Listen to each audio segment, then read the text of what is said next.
Initiatives. I need to roll the initiative for this dude because I haven't done so yet. So let's do a GM roll for chat. All right.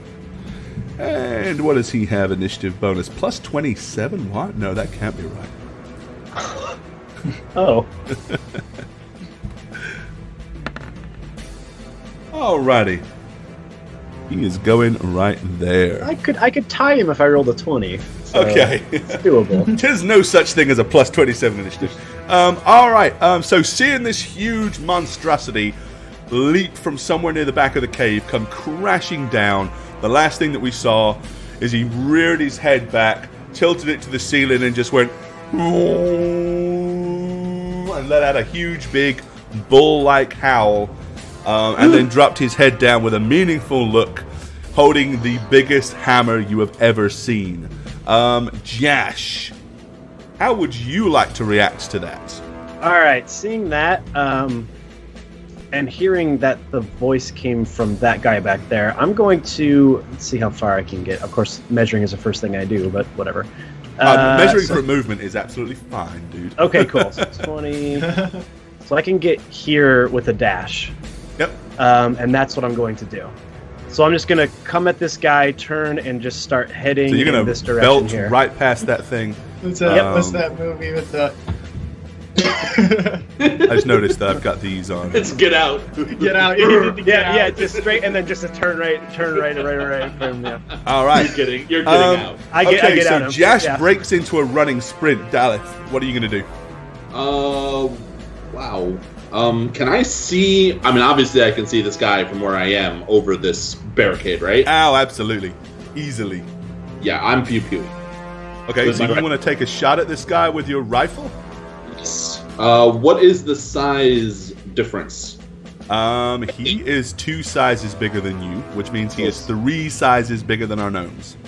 So bear that in mind when you're adding your, your to hit rolls. All right, gun boy. Just a regular pow. All right, that hits. Opens up the damage. All right, the teeny tiny ball of lead glances off of his forearm. He doesn't seem to really pay a whole lot of notice other than just a very brief glance at it. Yay. All right. Good start. Physic. So I'm looking through the barricade at this huge thing, and then I see Jash do something uncharacteristic and strategic, booking it off to the side. So I'm gonna actually I'm gonna team along in here. We gotta again measuring. So you're gonna run up to where Jash is? Okay. I'm gonna run up to where Jash is. I've got really nothing I can give him. Whoa. Please let go of physic there. Okay. Well, I still have a couple of things from last stream too. I have nothing I can really drop on him. And a couple of your shamblers, or the 2 shamblers, one is almost out, but the other one still has a few rounds of displacement on him as well. So I'm going to do something a little cheeky. Okay. Uh-oh. So as I'm moving, I'm going to want to cast ghost sounds kind of behind his tent. The guy who I can see now up here. Okay. And I'm going to make the sound... Wait, was that our cue? Okay, so you want to make that kind of somewhere up here in the darkness. Yeah. What's the range on your ghost sounds? Let me populate it and make sure. Don't know you can go that far. Yeah. But you tell me the range and we'll find out. Okay, let me scroll down. But I think it's it's cut off there. I think it's like 40 or something. I think it's like 45 plus maybe a little more based on level. Let's see. There it is. Close 45 feet.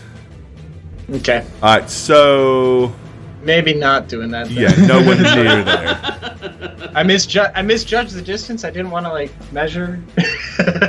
Yeah, I mean you would know that is way further than your spell will work. So I'm not going to make you waste that spell. Okay. Thank you. So you want to do something else instead, or are we going to say that you were like, ghost sounds would be a great idea? Oh crap, that'll never reach. Oh, that was my turn. Yeah, that's pretty much reasonable. Okay, in that case, Marigold, what are you guys going to collectively decide that Jane's character Marigold is going to do? There's only one thing she said to us at the end of the show, and that was Holy Smite. So we're going to Holy Smite the big guy. Okay, does she have the macro for Holy Smite? I believe she does. Obviously, she will. That's what I think every time too. Every time. Hold on, I gotta go into her. Alrighty, okay, so Holy Smite. You draw down holy power to smite your enemies. Only evil and neutral creatures are harmed by the spell. Good creatures are unaffected. The spell deals 13 points of damage to each evil creature in the area, or 28 points of damage to an evil outsider, and causes it to become blinded for 1 round. So 13 points of damage is what he's taking. And does he get blinded? He is not an outsider. But the way it's worded here is confusing. Because it might just mean or 28 points and being blinded. There's not the The punctuation. spell here. deals 13 points of damage to each evil creature in the area, or 28 points of damage to an evil outsider, and cause it to become blinded for a round. So no, it's pretty clear. The blindness only applies to the outsider, I'm afraid. So, for all the people watching Gore who don't know what an evil outsider is, obviously I do, but would you mind explaining that in case someone Yeah, doesn't it's somebody know? that's evil but is outside. Yeah. We're in No, outsiders are things coming from like other planes of existence and stuff like that. Yeah, okay, cool. There you go. You hear that, Chad? You got that? Okay, So cool. now you know, This is chat. This is just a giant, dickish minotaur from the material plane. From here. Alrighty. Rush. What you gonna do, buddy? See if I can do this without measuring. Take a ball. Take a ballpark guess. I guess I'm gonna move here, Okay. and I want to use shout on the big guy. Okay. It's 30-foot range. Alright, well, and as I said, do it by guesstimating you got a 10-foot squares. So you're looking at about 10 foot. So I need to move a little closer, yeah? Yeah, I mean, move to where you think. But use Yeah, your about- squares. Use your squares instead of the Oh. ruler. Wherever. Here, I guess? Okay. And you gonna hit him with shout? Yeah. Shout it all out. Yep. That's you within your 30 feet. Those are not the words, but I'll take it. Close enough. All right. Give me. Shout. Do you have shout to macro for chat? I do not, but I can paste it. Oh, okay. Yeah, that'll work. There you go. Alrighty. Emits an ear-splitting yell that deafens any creature in its path. Any creature within the area is deafened for 2d6 rounds and will take 5d points, or d6 points of sonic damage. They get a fortitude partial or a reflex to negate save if they're an object. So he gets a fortitude save. And that's there. Okay. Which he probably has amazing fortitude. It's up there, but he might roll bad. 14. What is the DC on that? That is a level 4, So I think he busts. I think with. Yeah, he failed. I think he Nice. failed it. Yeah, he definitely Hey. So he takes 5d6 points of sonic damage. Give it to him. 17. Nice. Nice roll. And he's deaf. And he is deaf for 2d6 rounds. Give me 2d6. For 6. All right. All right, not a bad start. Unfortunately, he's not a crystal or explosive object, so. Okay, you have 2 shamblers. Shagget, you are at the top of the chain here today, so you get to. You're in charge of shamblers on this first round. What do you want them to do? Eagle! So you want the shamblers to charge in? With the voice crack and everything, yes. All Yes. right. I just picture out there reloading like Eagle! Eagle! All right. Well, both shamblers will be able to get over there, but they won't be able to actually engage him. Everyone salute the Shamblers. They're about to die for the cause. Yeah, it's fine. All right. As long as it isn't me. And now it is its turn to act. Okie dokie. He swings his mighty hammer of doom. Oh. Oh, now we get to see what it can do. Well, there's a size difference with them too, right? Yep, they are one smaller than him. Well, this dude is The massive. first their AC is- one, that's a hit.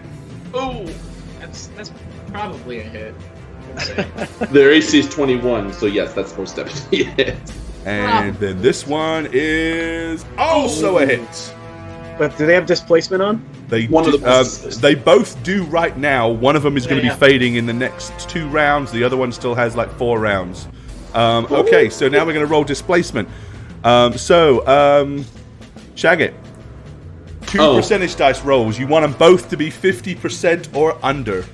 You sure you want me Come to on. roll this? Oh, shit? absolutely. They're Yes. your shamblers right now. Come You on, are Shag, our roll current bad. dice leader. 0-8. That's a Yes. displacement. So the first one he shimmers out of sight, but the second one hits the target. Sorry. Aren't those reversed? 18? It's 18. It's clearly 18. Really? It's 18.0. Is it? Yeah. Yes. It's 0.1. Yeah. Alright, roll Right. the damage. Alrighty. The hammer, not too Ooh. bad actually. Yeah, It's not bad. 14. That's not Wasn't bad. a good roll. Alrighty. He's on 29. Alright. And Jash, you're back up to the top, buddy. I am going to continue to sprint at the guy in the back there. Okay, as you so- start running towards him, you hear the guy back there screaming, "Stop him, you fool! Stop him!" Fortunately, he's deaf, so he doesn't hear it. So that actually worked out really well for you guys. Oh my god. Genius, Because Russian. he Yes. obviously, Oh, beautiful. all the time he's facing this MVP. way, he is going to be oblivious to any of the commands, verbal commands at least, that his leader is going to give him. So, yeah, go ahead and sprint up. Yep, I'm gonna get another 60 feet. So right about to there. I get right here. All right. Okay, as you get that far, you see this, what looks like a bedraggled, beat-up man. He looks seriously malnutritioned, very scruffy around the... It looks almost like somebody... He's kind of made an effort to sort of kind of shave, but it looks like it was more like with a dagger, and it was a hack job. So it's me. Yeah. It's more like you. Oh, come on. Hey. As you get to him, you see him kind of wince and grit his teeth. No! Oh no. It's not me! He has control of me! Is what he says. Ooh. I learned my lesson And first time. So I'm trying to- Daleth, what you want to do? I am reloading. What the what? Fully. Skitterness, resub. Thank you for that, dude. Much love. Twitch Prime, take your spamming pants off and hit the hype. All right. Okay, yeah. So, Daleth. Yes, I am reloading. Okay. Entirely. All That's right. it. So you're spending the whole round reloading. Physic. I would still be running up right after Jash here. Okay, so you're So- sprinting behind I have Jash. I have the same move speed as him, so I'll be So right yeah, up just with him. basically stick yourself right at his rear. I'm right behind you, buddy. Yeah, as I'm running, I definitely am a little shocked that you're behind me this far into the cave. Yeah. All right, Marigold. I feel safe here. What is Marigold going So, to do? guys, Marigold has a few spells that you guys need to know she has. Okay. She has Searing Lights, One Charge, Protection from Energy, whatever she wants it to be, Summon Monster 2, a Sound Burst, and Aid, and Hide from Undead, Comprehend Languages, Cause Fear, Protection from Evil. So, summon more people? Summon more people. More people. Summon More meat things? shields, please? Yeah, summon monster 2. Yeah, that's- yes. Yeah, Spook.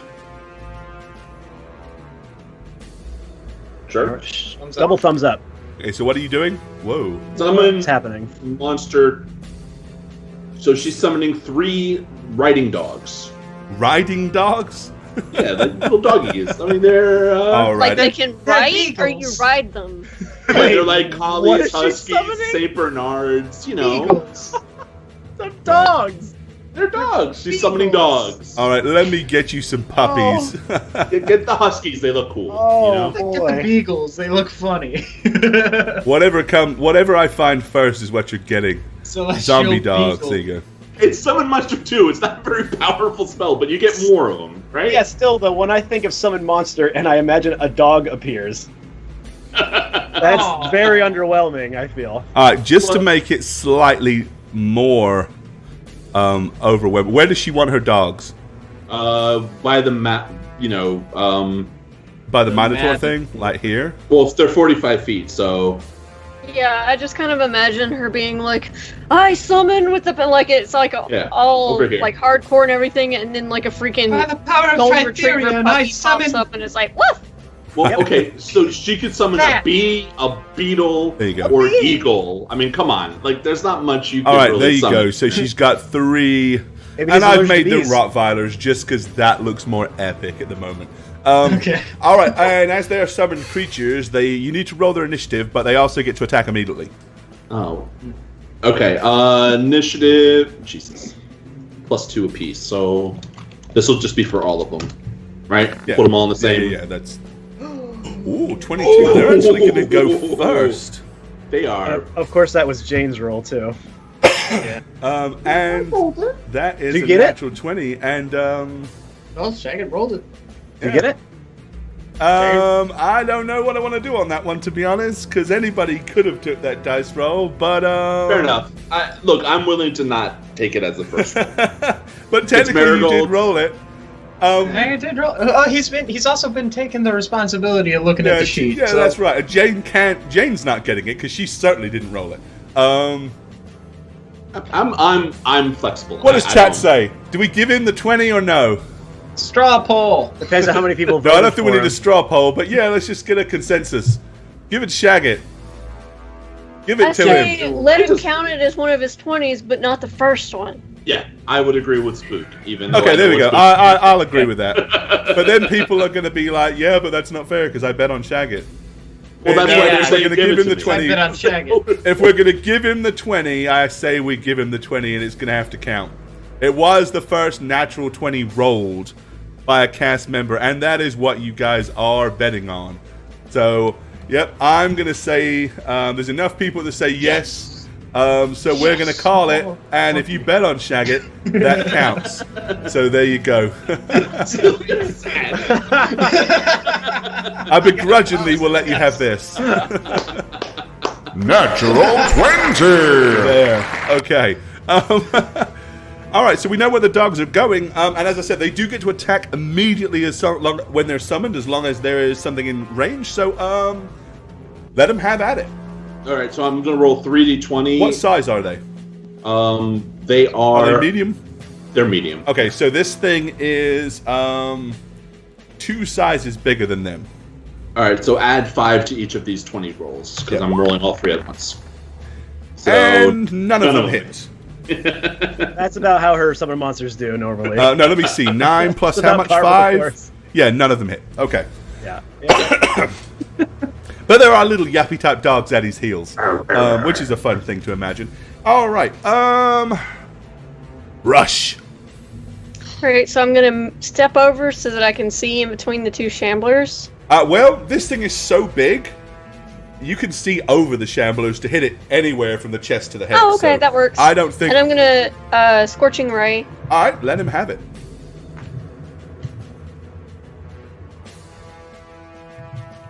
Ranged attack. Let's see, and it's 1 size bigger than normal, so plus another 1. Yeah, so you're getting +3 to hit. Oh, for Oh no! The first one is a miss. The second Okay. one is not. So you got him with 1. That sucked. Oh, but you made up with it with Good the roll, damage. though. It was a nice damage roll. Yeah. Good hit. Would have been better if I could have done 2 of those, though. You're right. It Would have been. All right, yeah, he definitely reeled from the blast from that for sure. All righty, it is the Shambler's turn to act, and Snugs, they're yours right now, my friends. Ooh. Okay. So, I'd roll 4 attacks then, Yeah. or d20s plus 11. Okay, Yep. or plus 12 because he's bigger. Correct. Okay. So here goes 1 That's a hit. and 2 That's a hit. and 3 So is that. and Ooh. And so is that. okay. 4 hits. So that is That's a nice thing. 8d6 plus 20. Okay. Here we Holy go. moly. These Shamblers are going to rip him a new one. 48. Holy crap. Let's go. All right. Yeah, so the Shamblers just wade in. I mean, their heads are about where his chest is, but they are just raining body blows on this guy left and right. You can hear the slap and the thunder, and you're pretty sure you heard the cracking of a very large rib in there somewhere. Ooh. All right. It is his turn to retaliate. Seeing the 2 Shamblers where they are, he's going to do his 2 swipes with his mallet. And that is a plus 11 because they're slightly smaller. The first blow misses. Wow. Ooh. Second blow also misses. However, this time he rears his head back and drives it forward with all of his might, which is a Ooh. 3rd attack. Get out of here with that. And Get out of here with that, dude. also misses. Yes. Failed with his headbutt as well. Holy crap, this guy's having a bad time of it. All right. It will be puppy dogs. Oh, no, it won't. I've got this dude. Yeah. What dude? No dude. There's no dude. There's no dude. They're dudeless. Oh, shoot. Alrighty. Hold on. Where is it?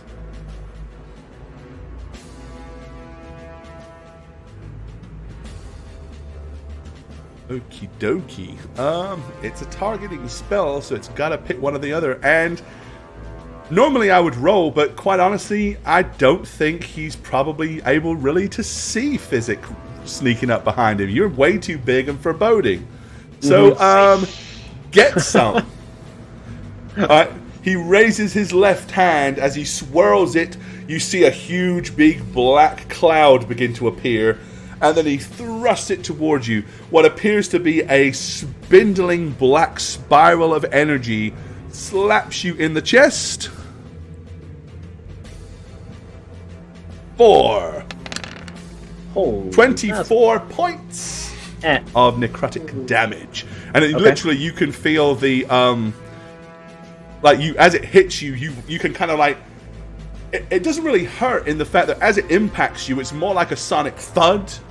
But then you literally feel the energy just suddenly zap from your body. Like it was you just literally life drained for 24 points.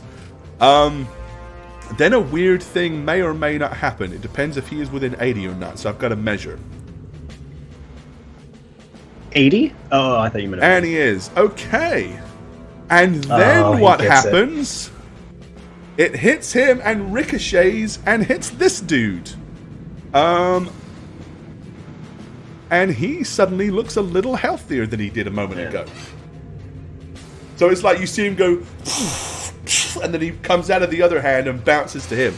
So you kind of got life drained, and then he redirected that energy. Okay.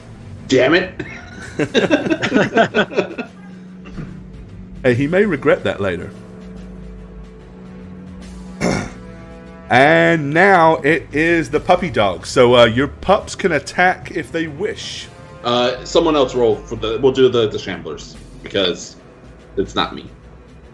Just do 3d20. Oh, for the pups? Yeah. Well, that would be Physic So could be me on again? Shambler duty Yeah, next. just- Okay. 3d20. We're going to add 5 to each of those 20 rolls. Do it. Okay, so each of these plus 5.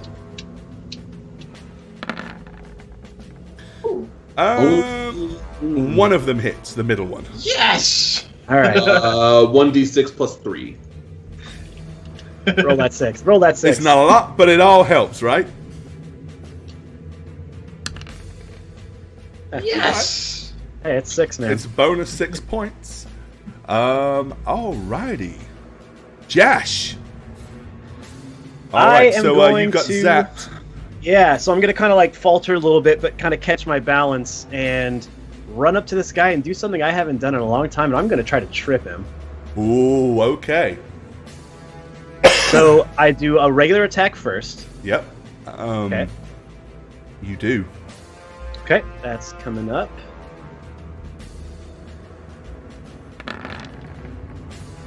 And you hit. Okay. He did. And then I roll another strength. Is it strength? For a trip. Yeah. After I attack him, we have a If you strength didn't ask me, I would have contest, told right? you. Yeah. Hold on. I just want to make sure I get it right. I think after a hit, it's a strength contest at that point. Let me see here. And it is improved trip, so I don't... you've got improved, but that just means they don't get an attack of opportunity, right? Right. Okay, so yeah.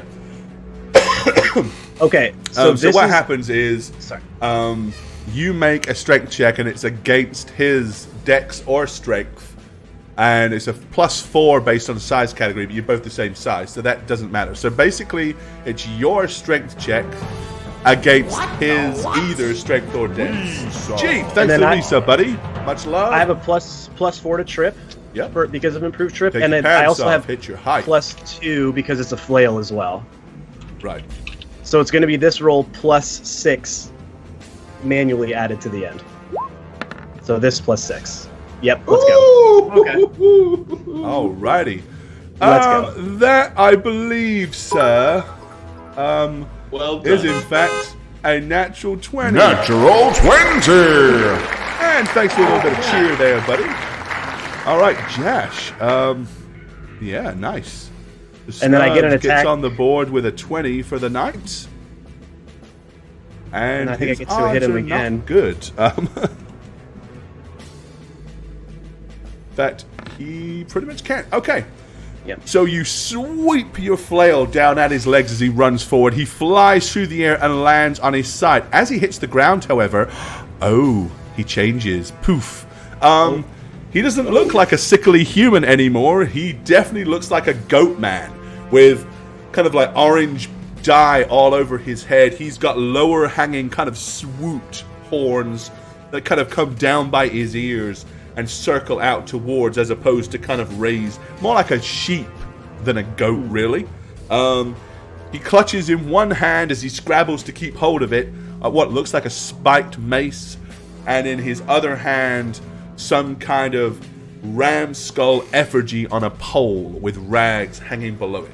But yes, he is down on the ground. Okay.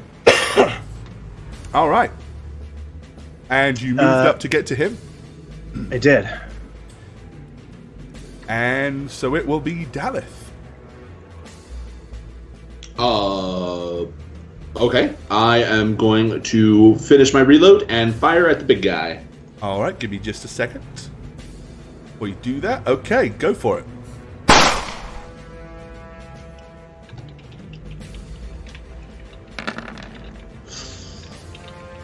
You hit him for 15. No crits though, but all right. So you're spoiled now. You're just not happy with a simple hit anymore. If it's not a crit, he doesn't want it. I'm gonna also begin reloading after I fire. So I'm firing. All right, Physic. I'm gonna close the gap and fight alongside Jash. Okay. He's on the ground. You can make an attack on him. Yeah. Gives you +4 to hit. Yeah, that almost makes up for the -4 to use my weapon. I have a +6, a +2, and then +4. Well, I can confirm So I'm that actually these are not +6, yeah? satyrs, or satyrs, however you want to call them. But you know what? Satyr is currently satyr is just as good a description as goat man. All right, Physic. Okay, You so gonna put the boot in? no flanking bonus. Nope. Additional attack bonus. He said it puts it up. I meant, is it 4? You get +4 to hit. Yeah. Okay. And no additional damage bonus No. because I am small. Come on. Oh. What? Well, that's What? a natural 20 for you. Natural 20. Nice. Crit would have been so good. I got one. I actually got one. You got one though. Oh, But you didn't quite make it a crit. But you know what? 6 damage is nothing to be laughed at. So yes. I did something. oh, Your- 16 crit would have been awesome. Marigold. She has a searing light. You want to use that? Lower load, basically. And Sassafemtor resub for 41 freaking months. Take your pants off. Hit Guys, high. searing like the Minotaur? Yeah, that would probably Yeah, be good. sure. Alright. Blast him with a Probably searing the worst light. Is that the thing. game plan? That's a lot of dice. Okay. It's plus 2 to that to hit. I forgot to add that in. The size bonus? It's a hit. Yeah. And it's not undead, it's not vulnerable to white light, so it's 16 damage. Alrighty. Twitchy dice in the middle. Yeah, like stacked. Yep. Alright, yep. So he takes a searing light blast. Oh my god, my thing's lagging out. There you go. What these? There we go. Bye bye, dice, you freaks. All right. That's a 4, not a 1. So 16. Mine aren't going away. Go away, oh, there they go. Yeah. Yeah, I had the like same super- issue. They were kind of jittery. All right. Good deal. Rush. Yeah, I'm gonna sling an acid splash at him. Acid splash.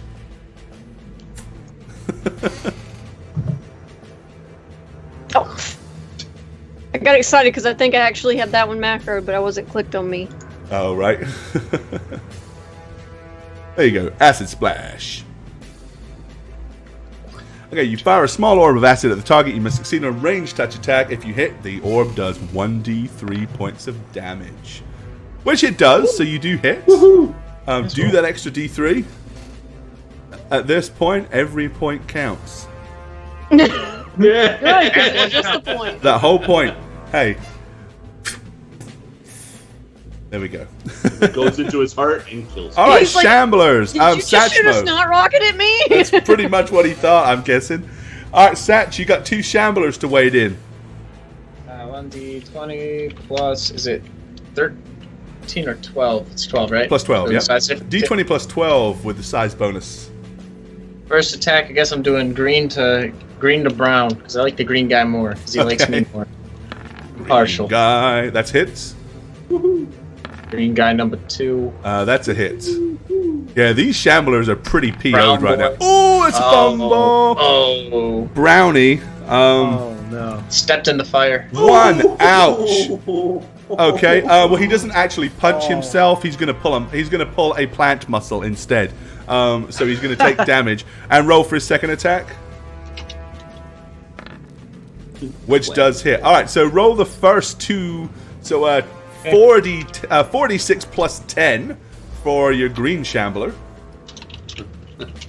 Okay. Get those licks in. Ooh, for 20. All right. Right. This one, basically your Shambler. Excuse me.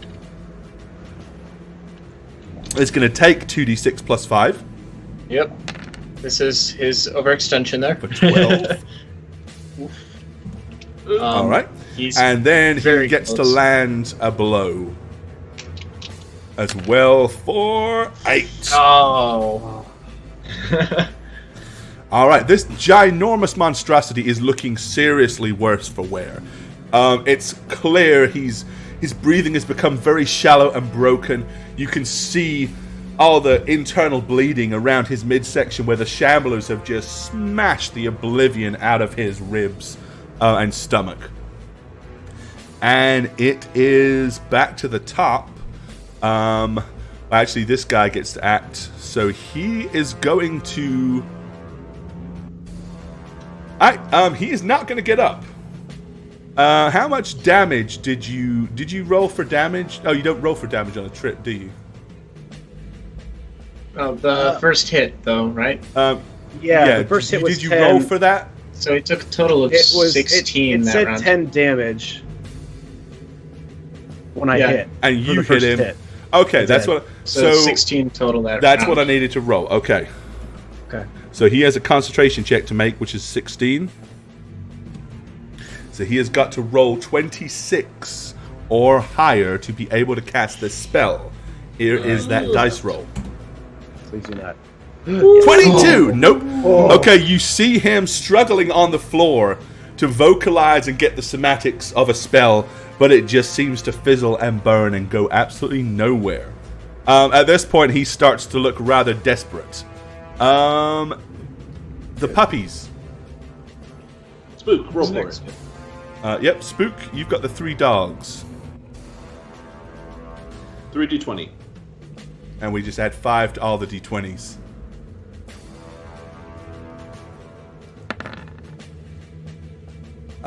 None of them hit. That's close. Yeah. None of them hit, I'm afraid. These dogs. Alright, Jash. I'm gonna keep wailing away on this dude. You just want to start flailing him. Flail, Yep, flail, just- whip him. Just Whip him with going your in on flail. him. Go for it. Yeah. Do I get any bonuses since he's prone? +4 to hit.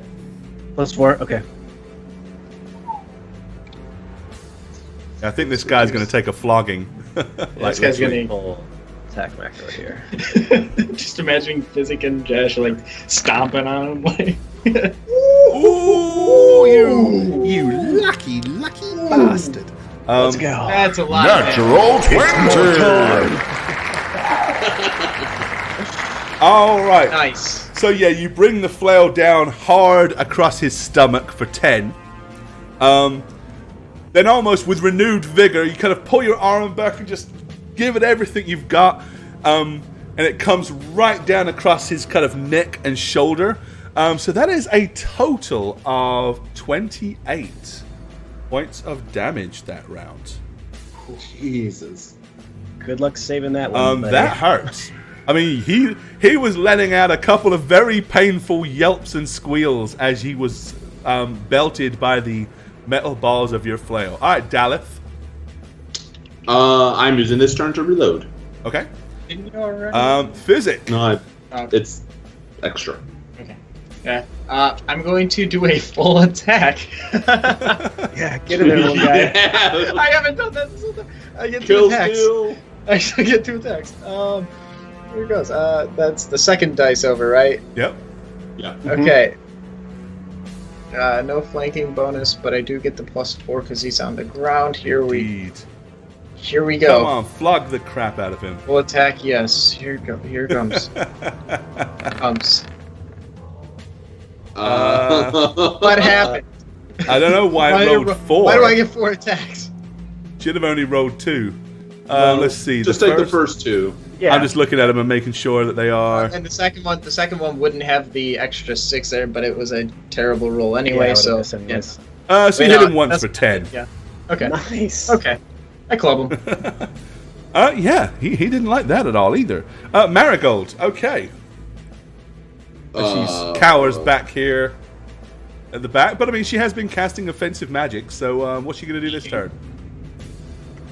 She doesn't really have offensive magic anymore. She can cast Sound Burst or Aid. On What is aid? Aid is like extra health for everything. Oh. Of course, don't forget she can also use any of those slots for healing spells should For you healing. need some. Well- And I don't think Physics got much in the healing tank left. I've got nothing in the anything tank left. That's why I'm Right, running so around with an axe. basically your only healing is should you require any kind of magical healing, she is it. So You burn her last couple of slots. No. So she's gonna rush into the fray. I mean, She's gonna rush into the way.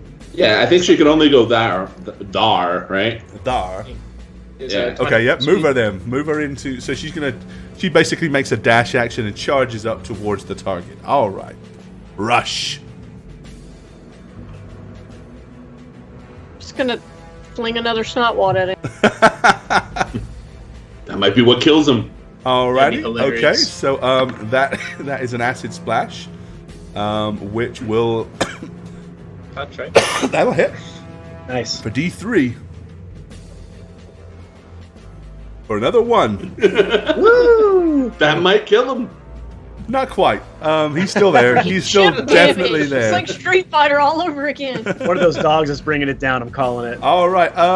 So the Shamblers are up, and these are Spook's Oh, maybe not. Shamblers this turn.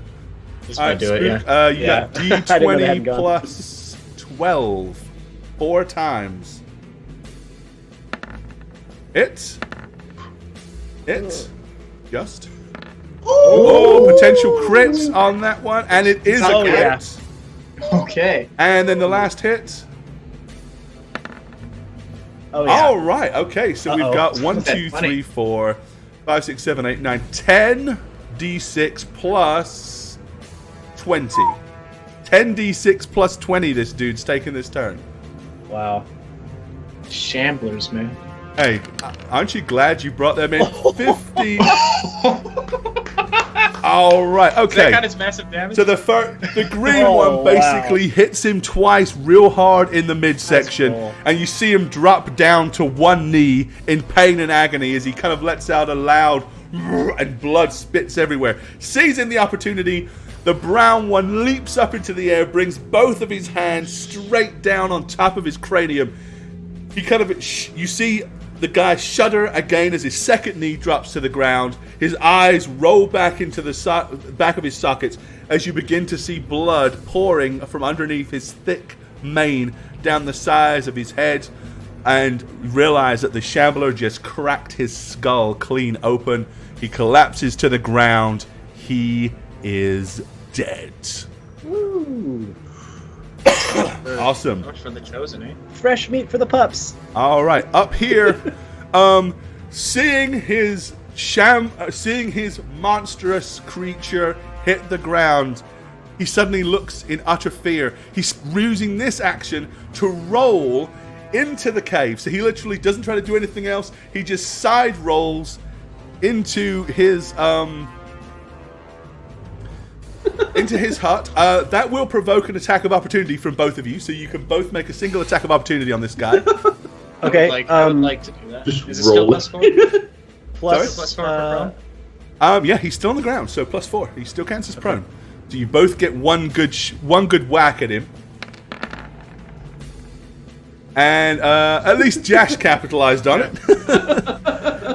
Physic was like, wait, what's he doing? I was never done this before. I was so focused on getting the axe out of the ground on the last miss that by the time I looked back down, he Okay, was gone. I'm and like, then "Ah." he does something really surprising. He puts his hands over his head and rolls into a little ball. Oh, he's a little weenie. All right, Wow. the pups are now standing around with looking like they need something to do. Miracles will probably start screaming Cece and have the dogs fan out. Yeah, that sounds about right. That's yeah. Find survivors, don't attack. Pretty much. Okay, so you want the dogs to just suddenly start Especially running. if it's Cece. Okay. Jash. So I'm seeing him do this. I'm gonna almost look at him like almost disgusted, like, "Oh, you sniveling little worm!" And I'm gonna walk over It's to about him. then and that you realize why he just did that. Over at the center, the ginormous Minotaur's entire body splits in half. Like, he just breaks right down the middle, almost as if something like a lightning bolt just hit him and carved him in twain. As soon as that happens, you notice a black energy begin to form in his center, Oh no. A beam of black energy zooms up and smashes into the ceiling with colossal force. And you start noticing black, kind of like spectral magical lines begin to flow all through the ceiling of the cave. As that begins to happen, you can start to feel the ground begin to tremor. And you can see little small blocks of rock start to fall from all around you and from the ceiling. Okay, so Jash, what do you want to do? Did I see any of that happen? You heard it for sure. Okay. You heard what sounded like a massive mallet splitting a stone table is what it sounded like. As this Minotaur just went and burst in half. Okay, I'm going to walk over to him, to the sniveling little goat man guy, and pick him up. Okay. And he's noticeably shaking with fear, and his eyes look almost manic and crazed. all right, and I just look into him and just simply say, "Tell me how to stop this." You fool! It can't be stopped! You've offended Erythnal! He's going to destroy us all! Can I snap the guy's neck? I don't really think you can do that. Okay. But, I mean, if you want to just slap him twice, you can do that without rolling, or you can just say screw you and belt him with your flail a couple of times, whatever. Yeah, I want to just end this guy. I will tell you, you can have a +2 because he is too terrified to even try to dodge, so I'm not going to give him his dex bonus. Okay, I will definitely do that then.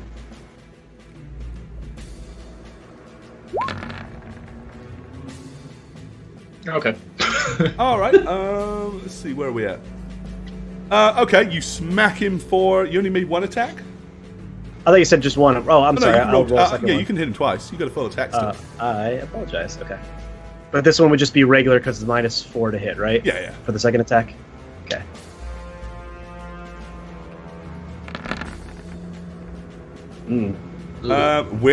Without his dex, that's a hit. All right, Sweet. you belt him once with the flail. He falls to the ground as you bring the flail down across his back. That is enough to finish him off. He is dead. However, it doesn't stop this from happening.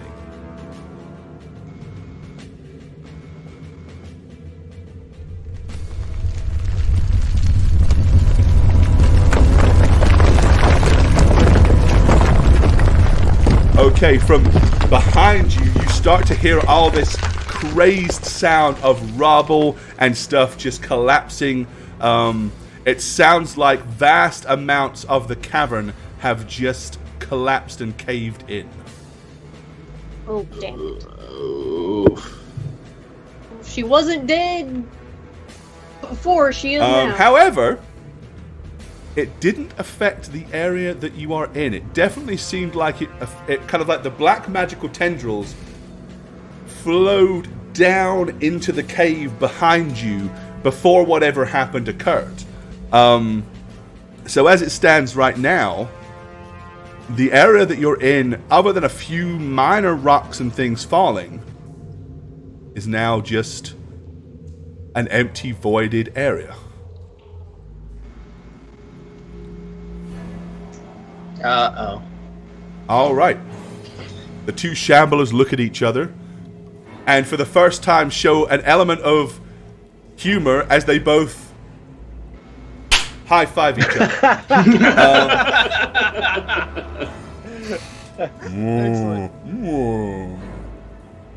All right, what do you want to do? I'm going to stow my rifle, take out one of my torches that I never have used, and light it, because Marigold is going away, and I need to see what's around me. Marigold is going away? Well, she's walking away from me. Oh, okay. I mean, So she's you're my lighting a light torch then? Yes. All right, That's let me what go ahead and illuminate you somewhat. I personally think Marigold is going to keep shouting for Cece's name with the dogs. Yeah. Yeah, I okay. agree. Continue to explore the cave that way. Even though we're all going to die. Yeah, I'm just gonna turn in to Alright, there you see go. Have your own lights. Thanks. I'm gonna turn in and see the mess of Minotaur. Yeah. And basically just be like, Bad news, guys. It looks like Erthul wants to come out and play. And probably murder us all, personally. So we... Are you serious? You see him? No, not firsthand, but those were the last words of the shaman? He's probably trying to scare us. I don't know if you saw what we was. Yeah, no, that was... We killed the Chosen of Erethnul. I don't think he's happy about it. Well, there's no proof that he did it. Maybe they did it. All I know is that this place started shaking. I heard some crashes. Is it going to happen to the whole network that we're in? It might. We should probably get out of here as fast as we can, which means search for survivors. Let's get out of here. Well, tell that to Marigold. She's running off to whatever direction that is, the west or whatever. All okay, right. well, I'm going to run over there where Marigold is with the Jerusha to help Marigold search faster, I guess. All right, okay. I'm glad someone's doing that, because I really hate the fact of a non-played character actually doing searching by herself. I'm going to run up to the Shamblers and whistle the retreat. Yeah. I'm going to basically... We might need them to help us move rocks. Yeah, don't let them go away, please. I shout from far away. All right, well, if you issue the retreat, where do you want them to go? Because... Yeah, I guess it would just be a stop proceeding. Yeah, I mean, that's pretty much all they're going to do, because there's really... There's nothing to retreat from. No.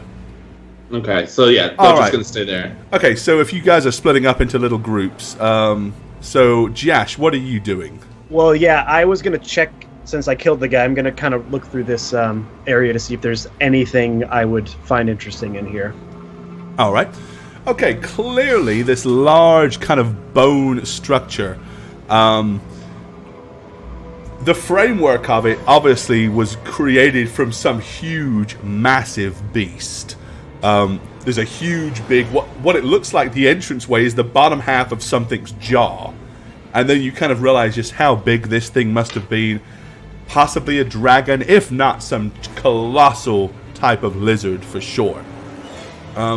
It is definitely a very large canvas tent. You're pretty much looking at about 60 by 40 feet. So it's more like a huge marquee.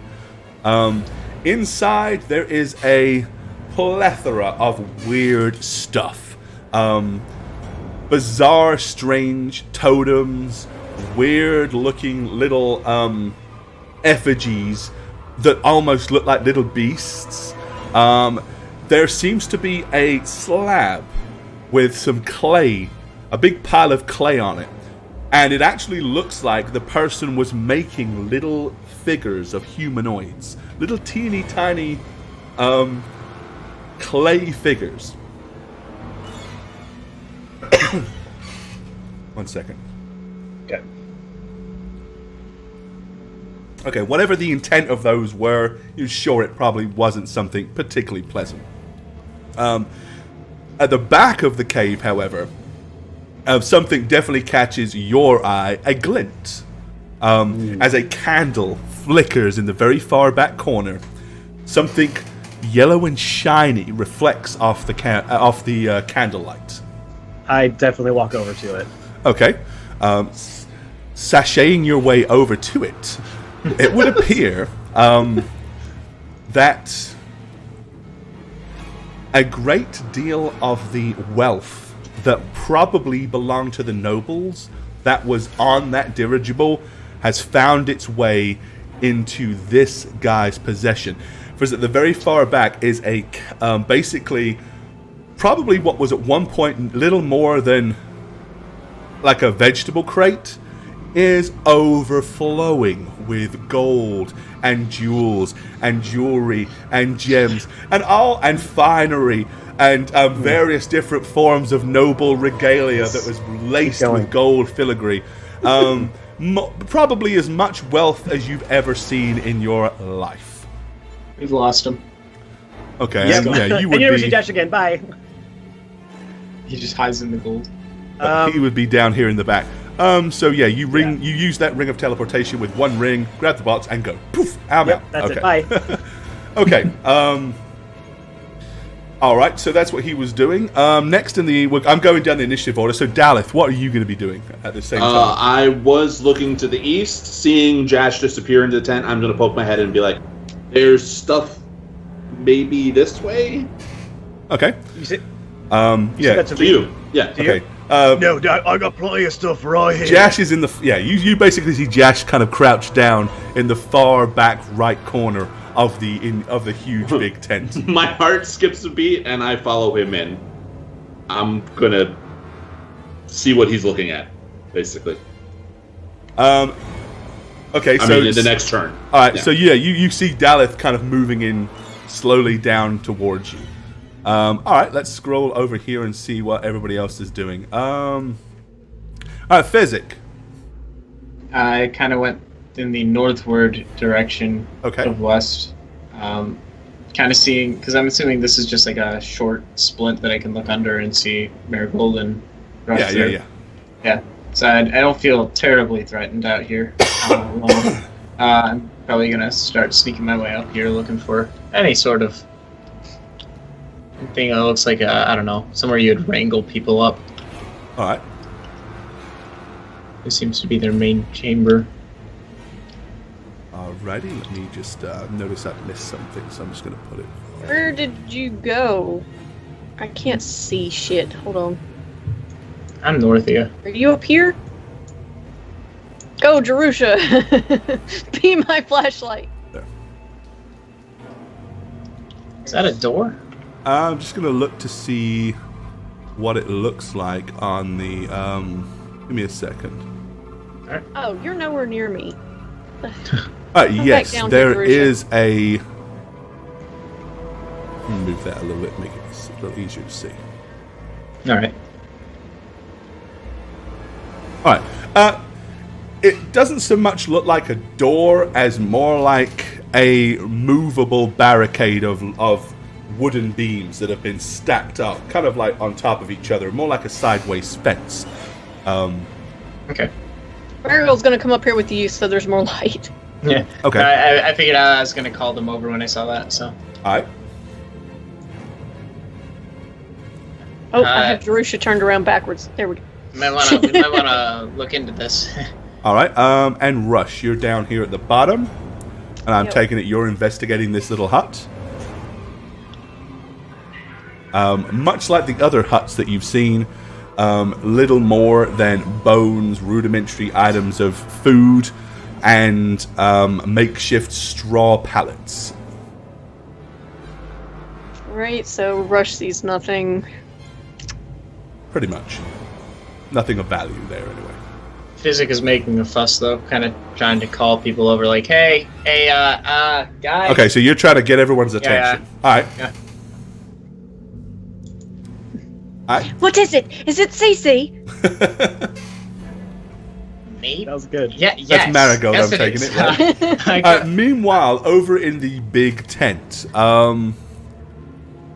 so Jash, Daleth is coming up behind you. Anything you want to do, or?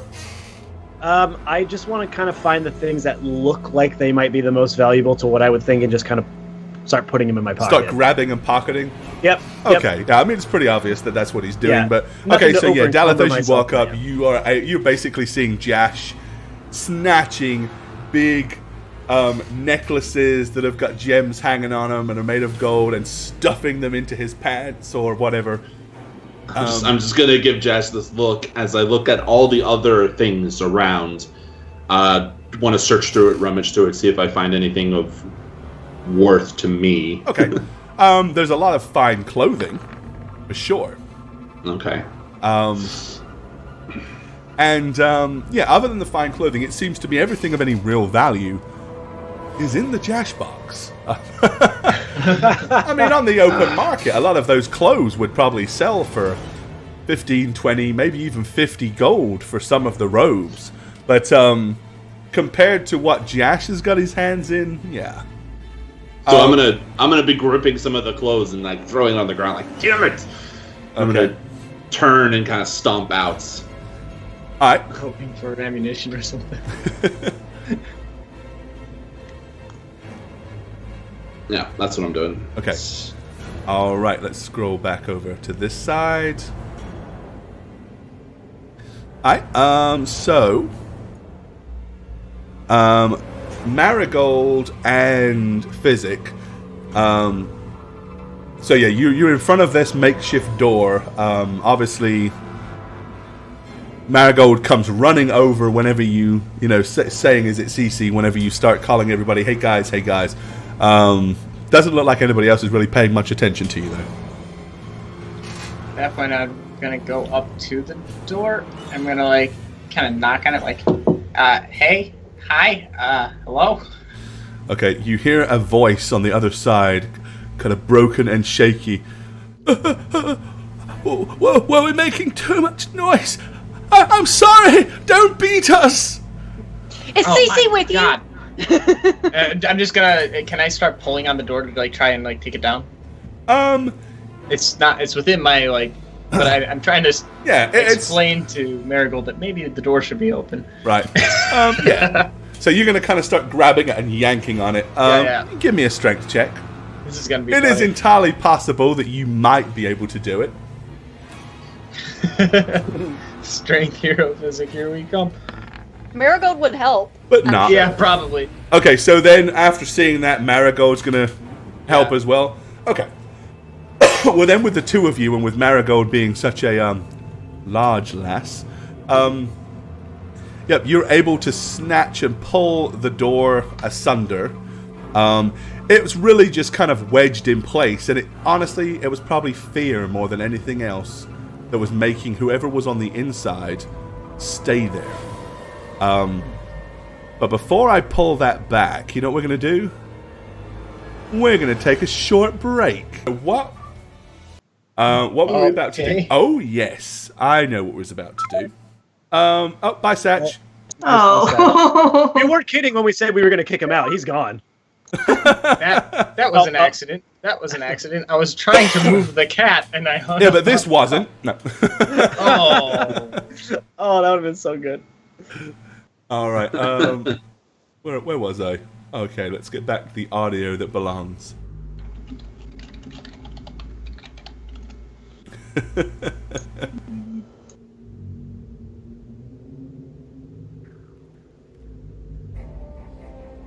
Okay. So other than Jash basically finding his reason to live, you had found where basically Marigold and where Physics stand right now. They just tore down a makeshift barricade because they heard a voice behind as some human pretty much said, "Were we making too much noise? Please don't beat us. We're sorry." And we went to break right before we pulled down the barricade. So let's do that and see what's on the other side. Bye-bye dynamic lighting. Set. Okay. You basically see what you kind of might have already seen. A disheveled looking man with real patchy beard, almost like he'd been cutting it off with a dagger.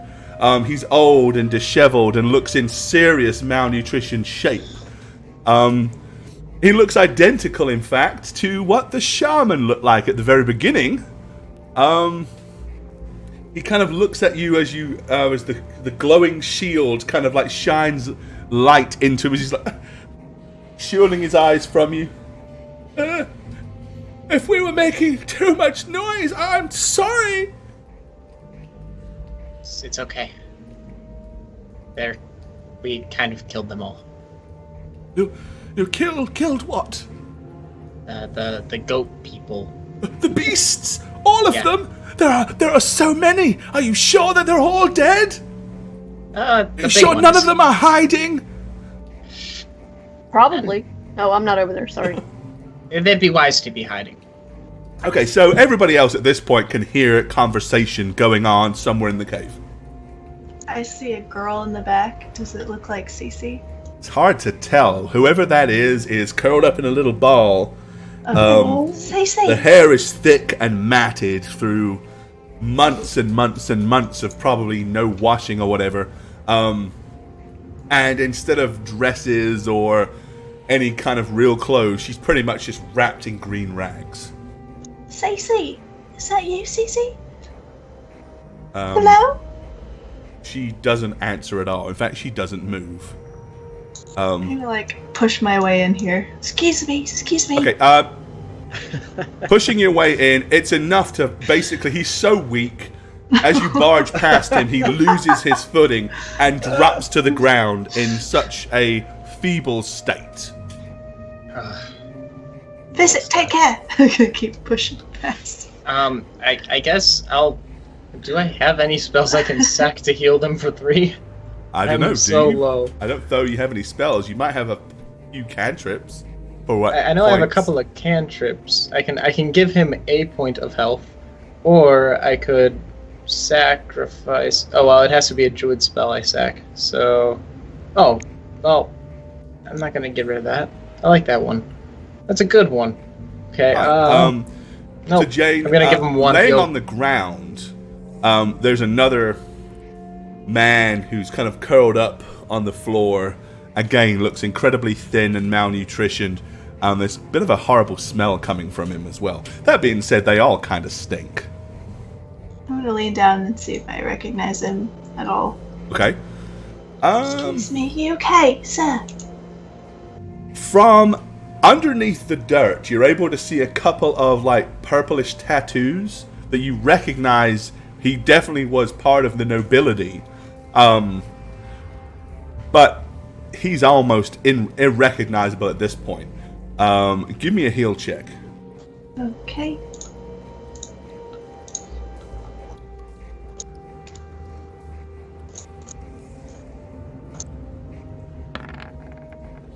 All right. Yeah, he's not breathing. He's dead.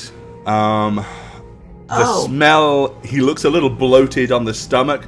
Best guess, he's probably been dead a couple of days. Boney, you might have been a little sooner. Oh, don't say that. I'm gonna get There's no idea now. Awkward. I'm gonna hold my breath and just continue on to back here. Just try not to think about too much. Physic, what are you doing with the... I'm pulling out a water skin and some of the rations I have left over from earlier, and I'm basically just here, get your strength up. He begins to gulp down the water and starts to choke. Slow down. Immediately. Slow down. And I'm gonna it's pat him on the clear back he's for dehydrated and starving. I'm gonna pat him on the back for a cure minor just to All right. help. Yeah, I mean, he's definitely... He's got a few wounds. He's got sores on his arms, on his knees, on his legs, where they've been sleeping on the hard stone floor. Pressure sores and stuff like that. Meanwhile, let's head back over here and see. While all that's going on, Daleth, you didn't head over there, and Jash, neither did you. So Jash, at this point, you've probably stuffed as much gold and jewelry into your crevices that you can feasibly carry. They're always more places. You're to the point now where every time you move, it's ching, ching, ching, ching, and logically, you know that you probably have more gold on you now that is sensible to carry. That doesn't mean you in any way have to not do that, though, because your love of gold may completely overshadow common sense. Yeah, if there's nothing if I'm not in immediate danger, I will feel at the moment I will just pack on as much as possible and carry it for as long as I can. Okay.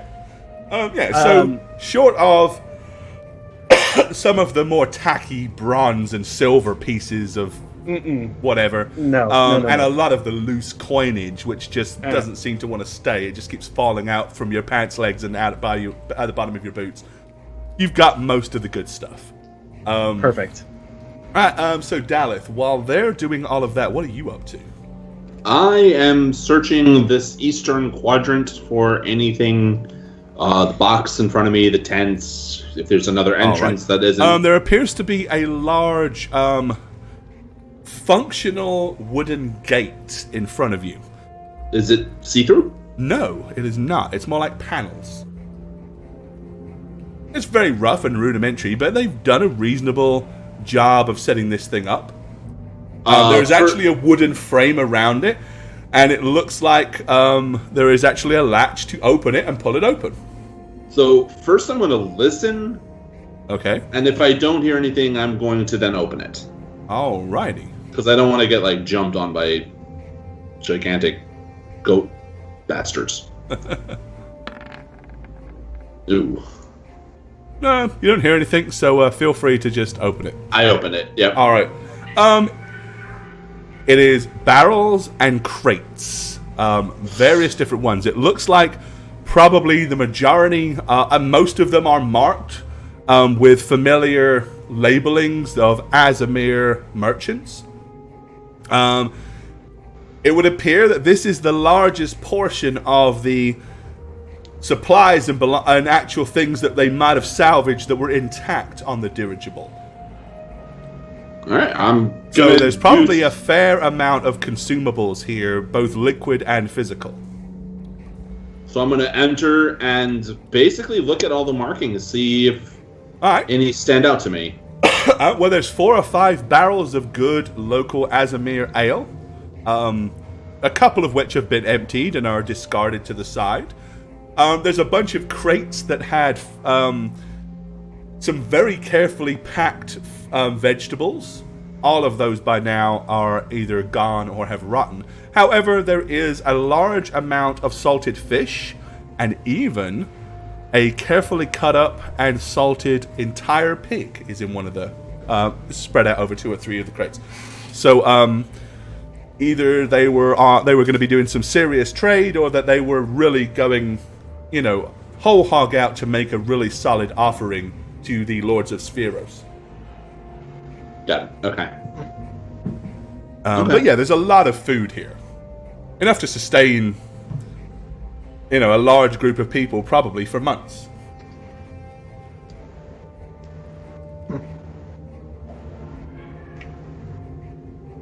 Okay, I mean that's pretty much what I'm going to be doing my turn. So. Okay. All right. So back over here then. Up in the little nook. Okay, so Marigold, you're approaching the disheveled woman. Yes, I'm gonna kind of like squat down so I can be on her level. Okay. Her arms are up around her knees and her head is firmly pressed down against her chest. Much like the others, she looks incredibly thin, malnutritioned. Her hair is long, thick, and matted, so you can't even see her face. I'm gonna lightly touch her arm and go, "Hey, it's okay." She immediately flinches and pulls back from you. It's me. For a moment, you see a glimmer of light coming from behind the matted hair as you see one of her eyes, which is like darting backwards and forwards almost manically. Safe now, I promise. And as I touch her lightly, I'm going to cast a Cure Light on her. Okay.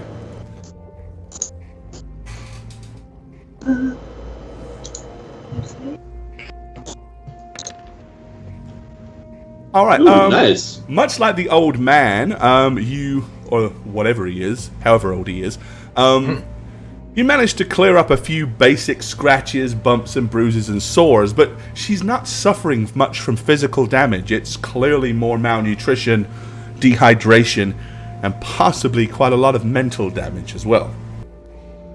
Alright, I'll take out my water skin. Yeah, drink. Please drink. Slowly. She doesn't motion to take it, unlike the other guy. She just continues to sit there, and now she's just slowly rocking herself. It's safe now. We're gonna get her out of here. We're gonna need Rush. Rush. What? Okay. Meanwhile, Rush, what were you doing? I'm assuming you checked this other hut down here as well, right? Yeah. Okay. Me and Jerusha were checking out tents. Okay. You've probably checked all the other tents then in this time, and they're all pretty much the same. It seems like this was a very basic yet incredibly subservient cult of quote-unquote goat people. Whether they were subservient to the massive Minotaur dude or whether it was a shaman, you're really not sure. But it's obvious that they didn't get to do anything without one of those two giving them any direction. They have no possessions, no belongings. All the huts are little more than places to sleep. Okay, so you're making your way over. I think we found her. She's not in a good way. I don't know if you can. She wouldn't be, would she? Yeah, no. Okay. Is there anything you can do to like level her out? She's Level suffering. her out. she's suffering inside, like mentally.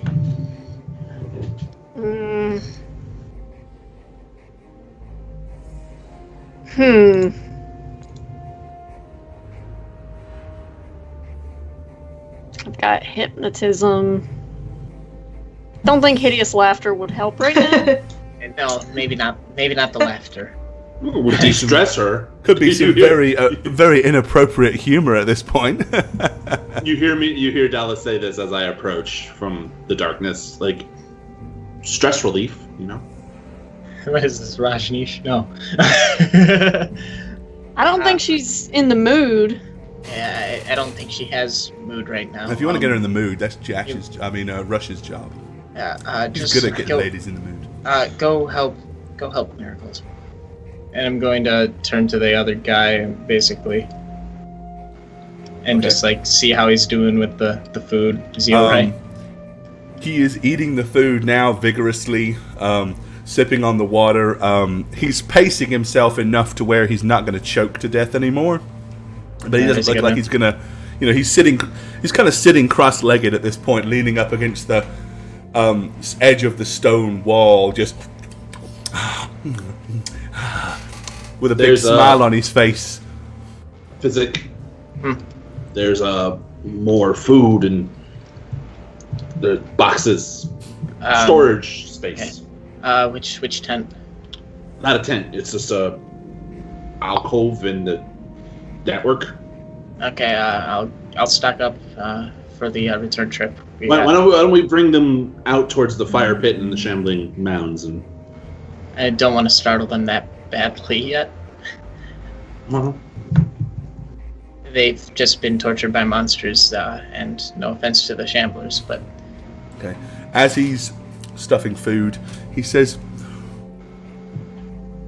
Reginald, he didn't make it. Yeah, it's... And honestly, I don't think that me or the girl were more than a week or two away at best. When they found us, there were 7 or 8 of us that survived. It was quite terrifying. And you are servants of Reginald? Reginald Hamlin. I was one of the Azamir military, one of the Azamir guards aboard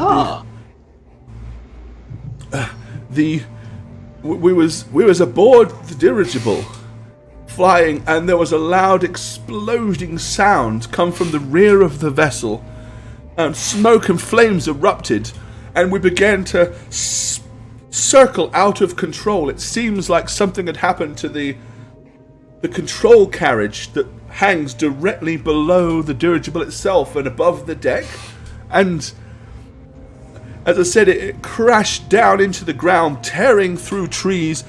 As it did so, people were flown everywhere, and a huge explosion happened above as the dirigible itself caught fire.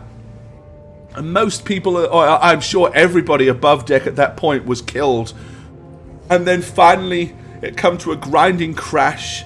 I was posted as guard outside the royal, the noble chambers, and myself, I was thrown and knocked unconscious I don't know exactly what happened or how long I was out, but eventually these horrid, nasty, brutish, green-skinned and brown-skinned savages found us. And they grabbed us and began to drag us from the wreckage itself, and then marched us southwards, I believe. One of the young serving ladies had broken her leg in the crash, and when they realized that she was going to be too much trouble to continue to travel with, they just murdered her and left her dead right there on the ground, and carried on with those of us that could walk. And then they took us to an encampment, and then we were hooded and gagged for what seemed like days. Periodically they gave us enough water and whatever disgusting food stuff they stuffed in our mouths to keep us alive that tasted like rotting grubs or something.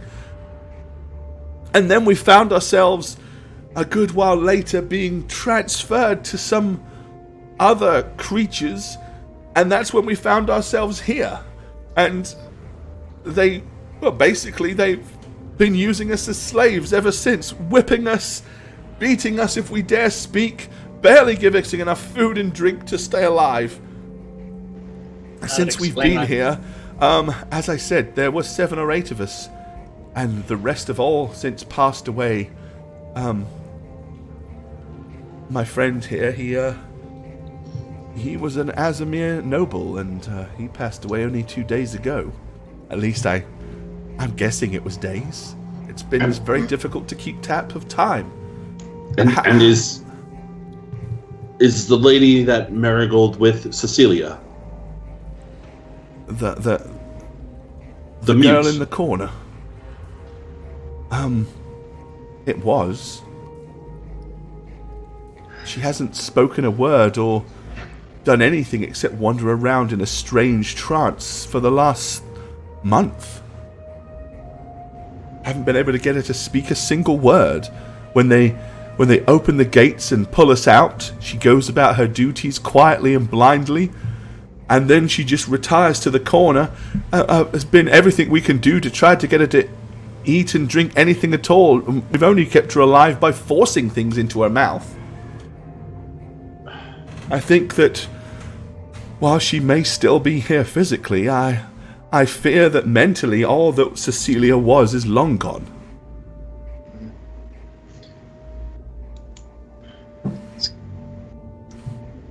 Thank you for the detailed report. What's your name? Good guard. Reginald Hamill. You're Reginald. I thought he was okay. Am I? You know, Reginald will do for now. It's very confusing. I don't recall. You're right. Reginald is there on the ground. I wasn't one of the guards at all. Why would I think I was one of the guards? I'm gonna grip my gun a little tightly. Okay. As I look at him. He's got a very kind of confused and puzzled look on his face at this point. And I'm basically just going to kind of get close to him and just be like, it's okay. I think... I seem to have strange memories inside my head, and I don't believe all of them are really mine. It's gonna be okay. This might take some time to grow more accustomed and acclimated to yourself. You've been through some severe and troubling events. It'll take time, but it'll come back. It'll come back. Hearing Physics say this, I'm gonna look at Dallas and kind of give him a look, like, Why don't you exit where you're from, and just get a little fresh air in the opening of this area? Yes, and he reaches up with his hand to be helped up. I'll try and help him up. You can. I mean, he probably doesn't weigh but 70 pounds at this point. Whoa. Something I he can is lift. seriously malnutrition. He is a waif. You get him up to his feet. He feverishly grabs and scoops up the food and the water skin before he does so. And then he stumbles out and then ends up basically sitting down on this log right here. I'm gonna sit across from him and just observe him. While he's doing that, I'm gonna ask him, like, where were the supplies that you were talking about earlier? Just, like, so point me in the right direction. Big tent. Just past it, there was a gate that I just had to open. You'll see it further east. All right. And then I'm gonna head over there and kind of stock up once I find it. Okay. Yeah. Let's see the ping. I can't see the thing because it's like. Okay. Keep going. There you go. All right. Yeah, because you gotta remember they have dynamic lighting, so they can't see everything. All right, but now you should see all the goodies. Basically, just kind of stock up on the jerkied meat stuff and just get some good fish nutrition. And pork. Okay. Yep. All right. Jash, what do you want to do now? You're overloaded with loots. Yeah. I'm gonna jingle my way back out here. I've got spurs. Do I hear Physic? Oh, probably. You probably hear in the other room being there opened and stuff. Yeah. Okay. Physic, is that you? Yeah. You might want to have a look at in the tent I was just in. It seemed like there might be some stuff that you'll be interested in. But I got all the rest of the stuff that I'm interested in, so have at it. Right on. Okay. All right, and I'm gonna kind of look around, sort of in the dark. Where did everybody go? Directly behind you, straight ahead, we found what's left of Cecilia. Oh, we found Cece. Yeah. Is Marigold happy? Is she all excited, running around being... She might want to hold your hand. Oh, maybe I shouldn't go over there then. I mean, there's food over here. Do you need help carrying any of it? If you got any room left. I think I can find a few spaces. Yeah, you might be able to carry a few fish in your open hands. Yeah, and I kind of make my way. I can't see totally, so I kind of like feel my way in the dark. Feel your way along. Where? Okay. Is it? Just give me the sound of your voice, okay? All right.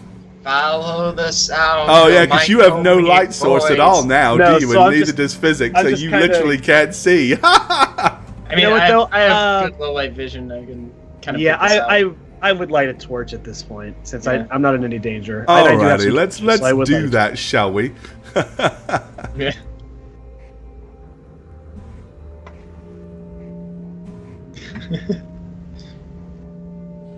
Let there be light.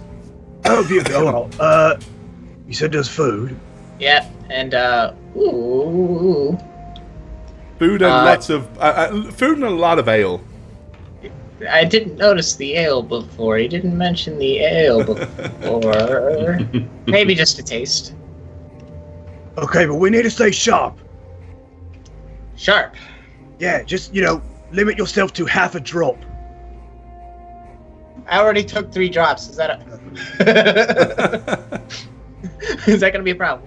Okay, back over here in the top corner. So you two, so Rush and Marigold, where they've got the what you're guessing now is CC. Okay, so what do you want to do? So I am still kind of squatting down, just kind of whispering to her. I'm trying to tell her very familiar words that will remind her of home. Like, it's me, Marigold. We're gonna take you back to Esamaya, and everything's gonna be okay. And maybe just tell her a few stories about when we were young and how we were best friends. Give me a sense motive. Okay. Sense motive, hey.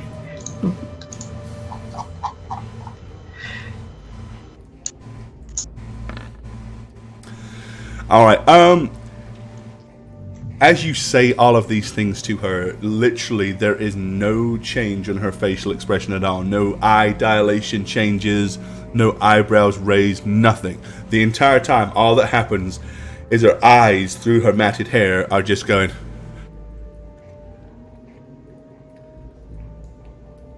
Just constantly darting around. Just like in despair. Or sorry, it rushed. I mean physic. What do I do, Rush?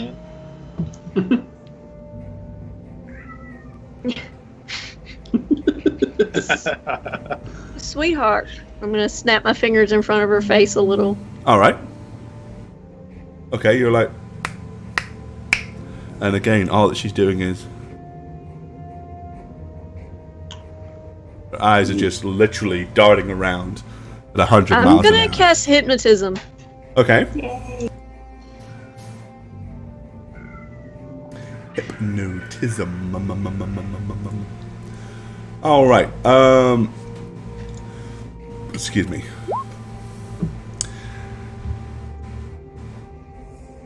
Alright. Let's see.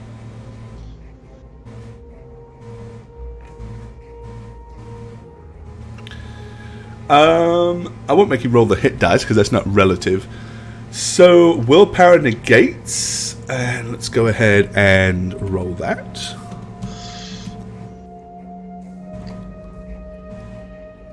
And I'm gonna say in her current state, -2. Yeah. So the hypnotism will basically work. So once you cast hypnotism, her eyes sort of like just stop and focus directly forward.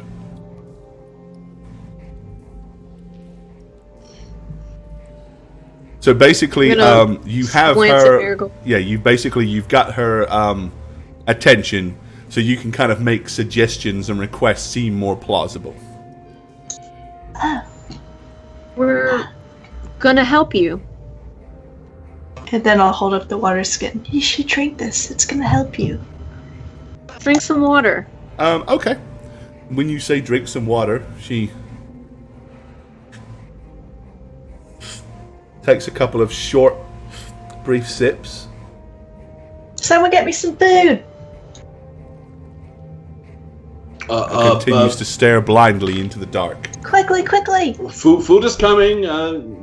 Jash is waddling and clinking. Yeah. What's that mean? You'll see when he gets to you. I'm gonna touch her on the shoulder. Does she seem cold, or? Yeah. I mean, it is cold down here. God knows how far underneath the earth. So it is definitely very damp and tepid down here.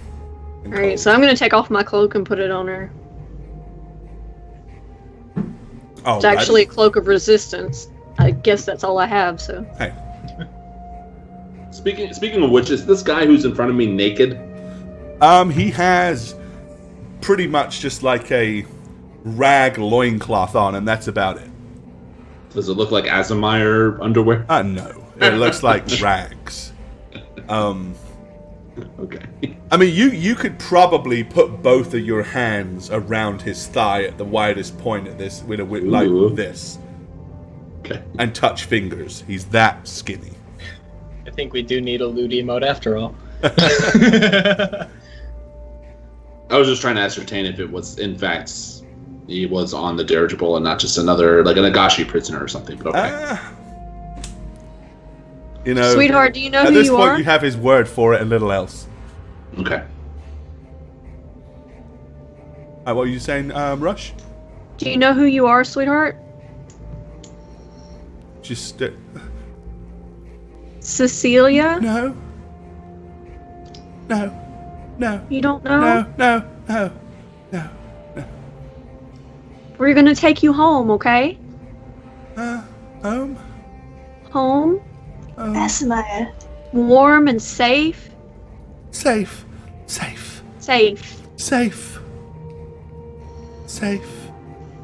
Come on. Come with me, okay? This is Marigold.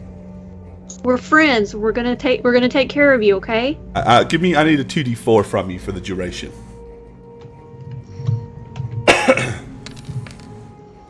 Oh, 8. Nice. Okay. Oh, nice. She's... Nice roll. Okay. All right, no more bad people. She attempts to stand, but it's clear she doesn't have barely the physical strength to do so. She puts her hands on either side of the wall and uses the wall to heave herself up onto her feet. And then... I think we would help her at that point. Yeah, all right. Yeah, I would, for sure. Okay, so you want to escort her out of the hole? Come on, Yeah. come on, Cece. Okay. Focus. You can walk. I'm going to stand up when they emerge. I mean, yeah, she can walk. It was more... I mean, she clearly has little to no strength. Weak, yeah. She is able to walk, but it was more... Standing up by herself was more of a challenge than anything else. When they emerge, I'm going to stand up and enter the prison. All right, let's bring her over here so she can... I don't want her near that other guy because I'm kind of wary of him right now. Alright, so you want to get her and kind of sit her down on the door frame? Okay. Get her to eat some food if I can. Alright. Where's Jash coming? Is Jash coming with that food? Yeah, I didn't want to ruin your. No, that's RP fine. there, but we'd be coming back at this point. Alright. I've filled a single round bottom flask with ale. Okay. Corked it and tied it to my belt. I'm gonna. Why not, right? I'm gonna go into the tent as Jash suggested. Okay. And kind of inspect things. Yeah, so I'm you assuming I see the everything. strange and weird tribal effigies. You find the slab where there are 5 little clay figurines. Give me a spot check. Okay. Skills. Come on, skills. There we go. Soon as you're really paying more attention to those and not being completely blinded by the glint of gold and all of the glitters. Alright, That's a nice one. So there's 3 of the figurines are probably about 6 inches tall, and 2 of them are only about 3 inches tall. Ooh. 2 of the figurines are considerably smaller than the other 3. Okay. I'm going to look for the one with the less pointy hair. Well, none of them have any hair. They're really just no kind of details like yet. just slightly rounded clay figures. I mean, you know, they just got legs, a body, arms, and a clay ball for a head. I'm gonna. So There's looking no at the rest of it, detail on them. looking at the rest of the workstation, are there 8 other human-shaped figurines? Not on the workstation, no. Okay. Like looking around, would I notice Give me a any? search or... check. Okay. Alright, there. It's right next to it. Why am I scrolling? Stops. There it is. Get my goggles on and take a look. They rolled a 2 or 3 on their All craft right, check. They had Marlo craft them. Okay, initially no, but then you find what appears to be like a bowl with discarded, broken figurines. And yes, there are actually 6 of them in there. Oh, because the other ones didn't survive to make it this far. Right. I'm going to actually take them in hopes of inspecting them further and maybe undoing some of the damage once I find out which 2 belong to our 2 survivors. All right. Oh, actually, let me rephrase that. There's 6 in the bowl that are discarded and broken. Right. But there are 2 others Okay. that are not discarded and broken that are off to the Those side, 2. but they're not. They weren't on the slab with the 3 and the 2. Looking closer, is there a discernible difference between the 2? Yes, there is. They have little bits of hair that have been poked into the tops of their heads. Right. Okay.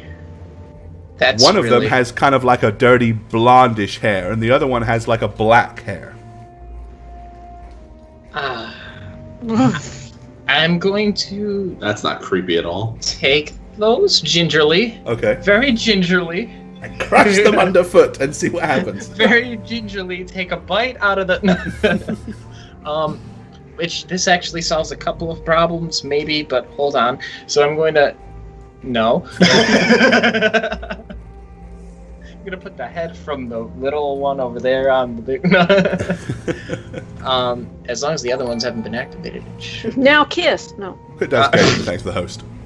So I'm gingerly taking those with me, and I'm going to grab some clothing from the pile. Okay.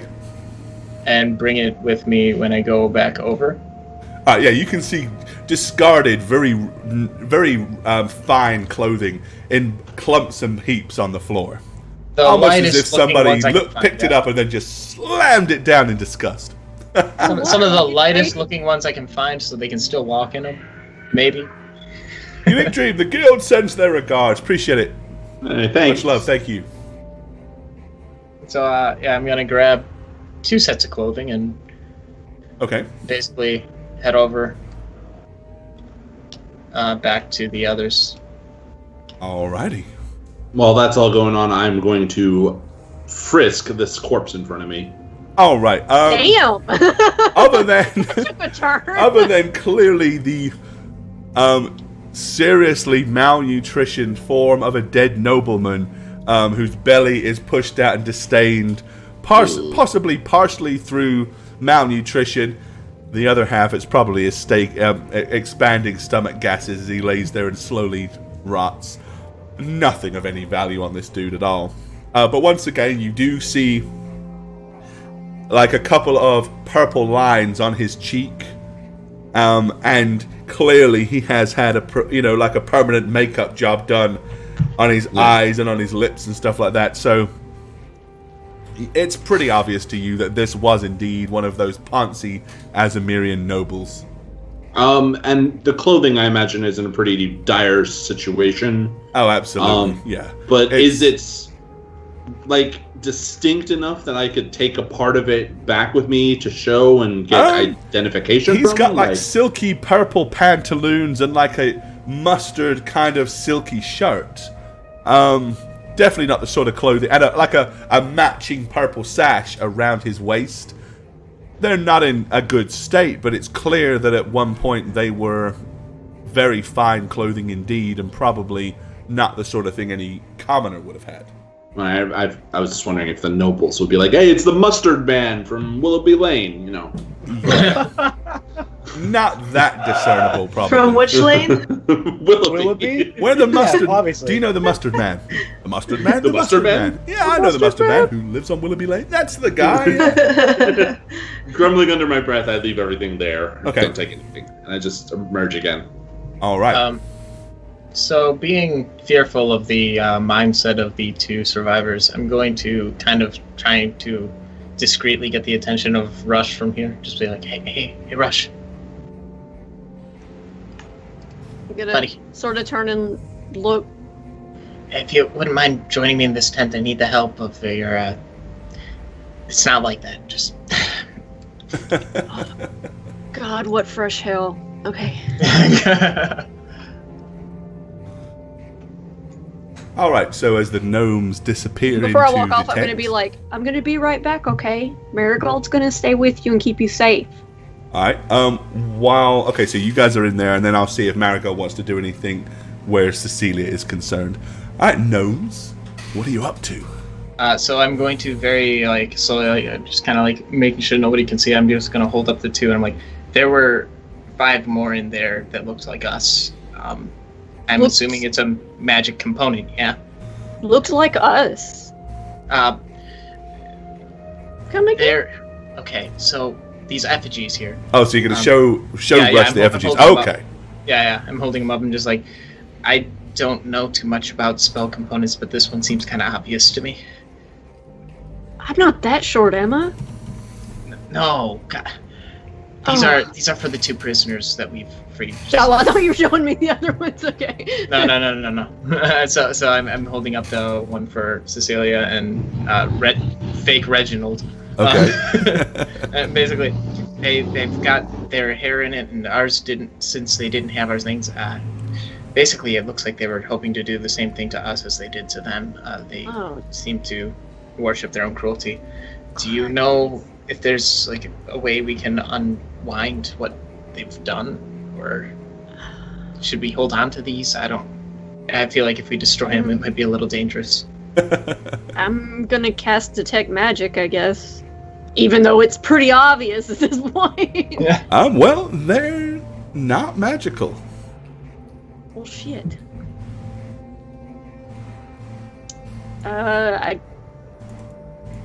Have I heard of anything like this before? Give me a knowledge arcana check. Oh. Because I don't have that. Well, I do, but it's not very good. Oh, mine's not very good either. Damn it. I put it into spellcraft. Shit. Okay.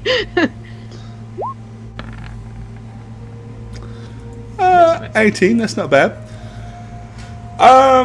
You have definitely heard of types of magics where by creating effigies that typically do require a part of the desired target, the creation of figurines and stuff like that can be used to manipulate, control, harm, and otherwise influence real sentient beings through various different bizarre practices and rituals. Do I know how to stop it? Probably not. Do I know what kind of magic that is? Not anything you're familiar. I mean, you could call it necromancy, realistically, possibly. You know, I mean, for all intents and purposes, in the real world, you know, we're talking voodoo, but that's not really a known it's not thing. Really a school of magic. Would I be able No. to make the connection between similar magic, like maybe with the Agashi shaman used? I don't really think he did anything that was particularly down this road. Did he? I don't know. I was just thinking of like the Well, to be fair, Rush was having sex the entire time. Only Physic and Daleth really saw him. But maybe we should take these to Godor as crazy as it I would is. go as far as to say that the closest thing that you could think of is as I said, in order to be functional, it would have to have something belonging to the desired target. Now, of course, you've got 2 dolls here, that one that has blonde hair, one that has black hair. It looks like human hair that has been pressed down into the head of the figurine. If anything, it would probably operate sort of kind of like some kind of curse or something like that. Well, I mean, my natural reaction would be to take the hair off of it, but Exactly. I'm apprehensive to do that. I don't know enough about it. there's no magic on them, so dispelling the magic wouldn't do any good. Maybe we could use these to, I don't know, help rehabilitate later if we learn better about how to deal with them. I don't know. That would require knowing how the magic works. Yeah, And I but don't. the only magic specialist I could think who would know anything in this vein would be Godor. I mean, possibly. But I mean, at the He's- very least, we know we can't leave this here. I guess I'll carry him with me and How do you want to carry him? I guess what I'm going to do is I'm going to take a little bit of because I still have that hide, right? I'm going to take the one and I'm going to be looking at the guy. I'm going to take his and put it in the hide and kind of wrap it gingerly and see Okay. if he does anything. No. Okay. Then I'll take No, it. Yeah, I you don't kinda- seem to do any harm As to a it. player, I just wanted to pull the guy's hair out of the figurine, but I don't think Rush would do that because he's good alignment. And then I'm just going to kind of like gingerly wrap them in the hide there, and then maybe wrap that up and put it in my bag and possibly a jar to keep it all like. All right. Well, while you guys have done that, Daleth has slunk off southwards into the darkness.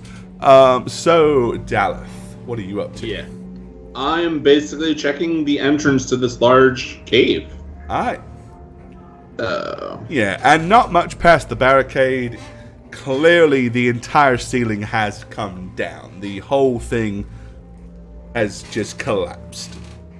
There's not a glimpse of light or anything through it. Not that there would have been, because it's a dark corridor beyond. But you get that you get the very distinct feel that this isn't just a few rocks that fell right here. There was probably a major earthquake that probably took out the majority of many of those corridors. The scary thing is, the likelihood of finding a way out of here at this point, you better hope that there's an alternate way out, is what you're thinking to yourself. So with that, I'm going to walk back and bypass the high-fiving mounds. Kind of give Jash a look. Well, we're stuck. What do you mean stuck? There's no way out. What? Well, there's got to be something in this cave, yeah? Oh, meanwhile, I suppose I better do this, because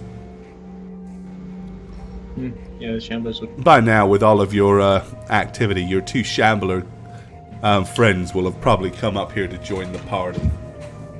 Okay. I mean, remember the one we tortured outside? He said that there was only one way in and out. Yeah. Well, what if he was right? Well, I mean, how big are the rocks that are covering the entrance? I mean, I could give it a go. I've never met a rock I couldn't move.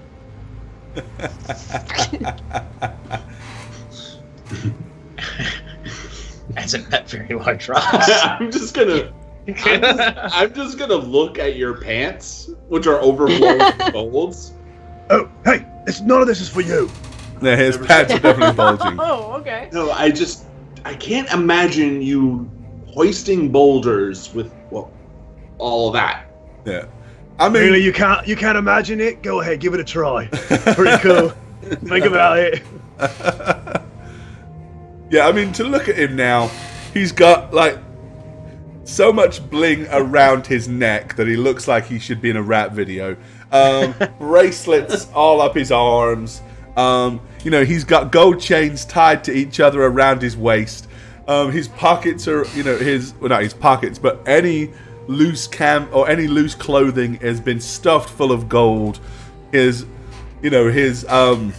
belt has been turned into basically a plethora of hanging gold sacks that are like little Hessian bags hanging off of his belt that are just stuffed with gold. Every time he moves, it's just he's walking percussion at this point. I'm just going to shake my head and proceed to walk around the perimeter, basically trying to find an opening or a tunnel with my, along the rock face. Right. Okay. So that's what I'm going to be doing. So give me a search check. And I'll, Can I transform into a dwarf and get a bonus? No. Oh, no. It's not a thing you can do. Nice try. With your incredibly limited amount of visibility, you scour the walls, and while you do find several little nooks, every one of them leads to little more than a dead end or more rock. So, no. Does not appear to be any other way out. I have one last place to search, and that'll be it. But I'll let other people do things, because that would take a while. Basically, I'm going to come out of the tent looking somewhat concerned. And, so, what's with Daleth? What's he up to? I'm talking to Josh. I don't know. He just walked off. He's worried about not being able to get out of this cave. He's such a worrier, that one. Really. Why is he Yeah, worried? honestly, it's a worry I would share. Just saying. I mean, I'm with him. Why should Daleth be worried? That's what I'm saying. Yeah, you get it. Well, what happened? I mean, there was the ground shaking, but the way out's clear, right? Oh no, he said there's a rock in front of it or something. hey! Look at all the gold I got. Look at all this. How much do you think this is worth? I'm not good at math. What do you think? You could probably afford your coffin. And I'm just gonna start. Searching the walls as well. That's awesome. How long were we in the tent, you think? Since I cast Detect Magic. Probably. I mean, for him to have shown you the effigies and all that, longer than 8 rounds, or the duration. So okay. Now, what I will say is, while you were doing that, I was going to go back to Marigold and say, while they're powwowing secretly in the tent, what does Marigold wish to do anything where Cecilia is concerned? Yes, I was trying to get her to eat something. Okay. So she'll start eating. Okay. And I'm just gonna put my arm around her and keep reassuring her. Okay. And as I'm doing that, I'm gonna kind of check out like if there's anything off with like anything off about her. Just give her, look her over. She continues to eat and sip, albeit quietly, for close to a minute, and then all of a sudden she just stops and goes.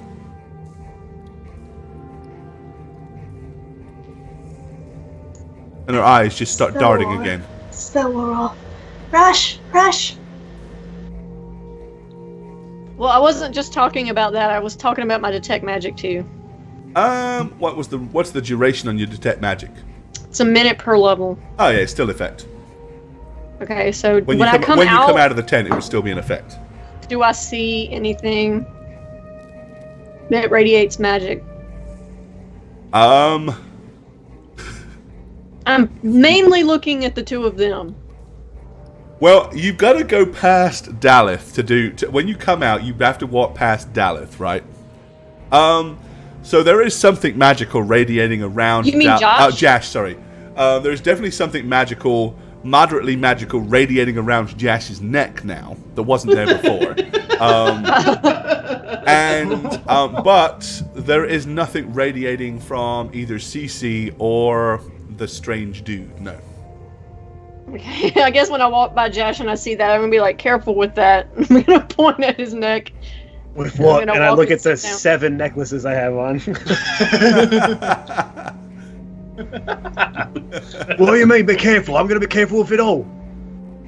One of it's magic. Really? That's a better price, yeah? I'm gonna kind of start seeing if I can like see what's magic on it. Which one? Josh. Which one is it? Can I figure that out? If he takes them off and holds them up individually, yeah. Yeah, that's what I would do. Yeah. Which one? I'm gonna have. So after you take off the third one, which is this like gaudy one that's got a really big kind of a big, probably about an inch-sized opal in the center of it. That's the one that's magical. I'm gonna be like, that one. It may be cursed though, so be careful. Well, what does it do? Can't you tell? No, I can't. I gotta get a pearl first. You didn't find any pearls in there, did you? Did I find any pearls? I'm gonna say there's probably a 50-50 shot that you did. So give me a dice roll. Okay. 50 or under. All right. The question is, would you have taken a pearl? I would have taken anything like that, yeah. With a 10? Yeah, you definitely remember probably leaving a pearl necklace in there. All right, then I would reach into my. Because for you, it's like it's fucking pearls. What? It's not gold. That's not valuable. A pearl. Okay. Oh. Before even saying a word, I just kind of and turn around and ching ching ching ching ching ching ching ching ching just run off. you probably run into Daleth, who's also entering the tent. Oh, I'm pushing you out of the way easily. Because it goes flying in this direction. Yes, I go flying. Careful. Yeah. Oh, sorry. And I grab the pearl necklace and I turn back around and ching ching ching my way all the way back. Okay. Again, goes flying in this And be like, direction. Here. You said you needed a pearl, yeah?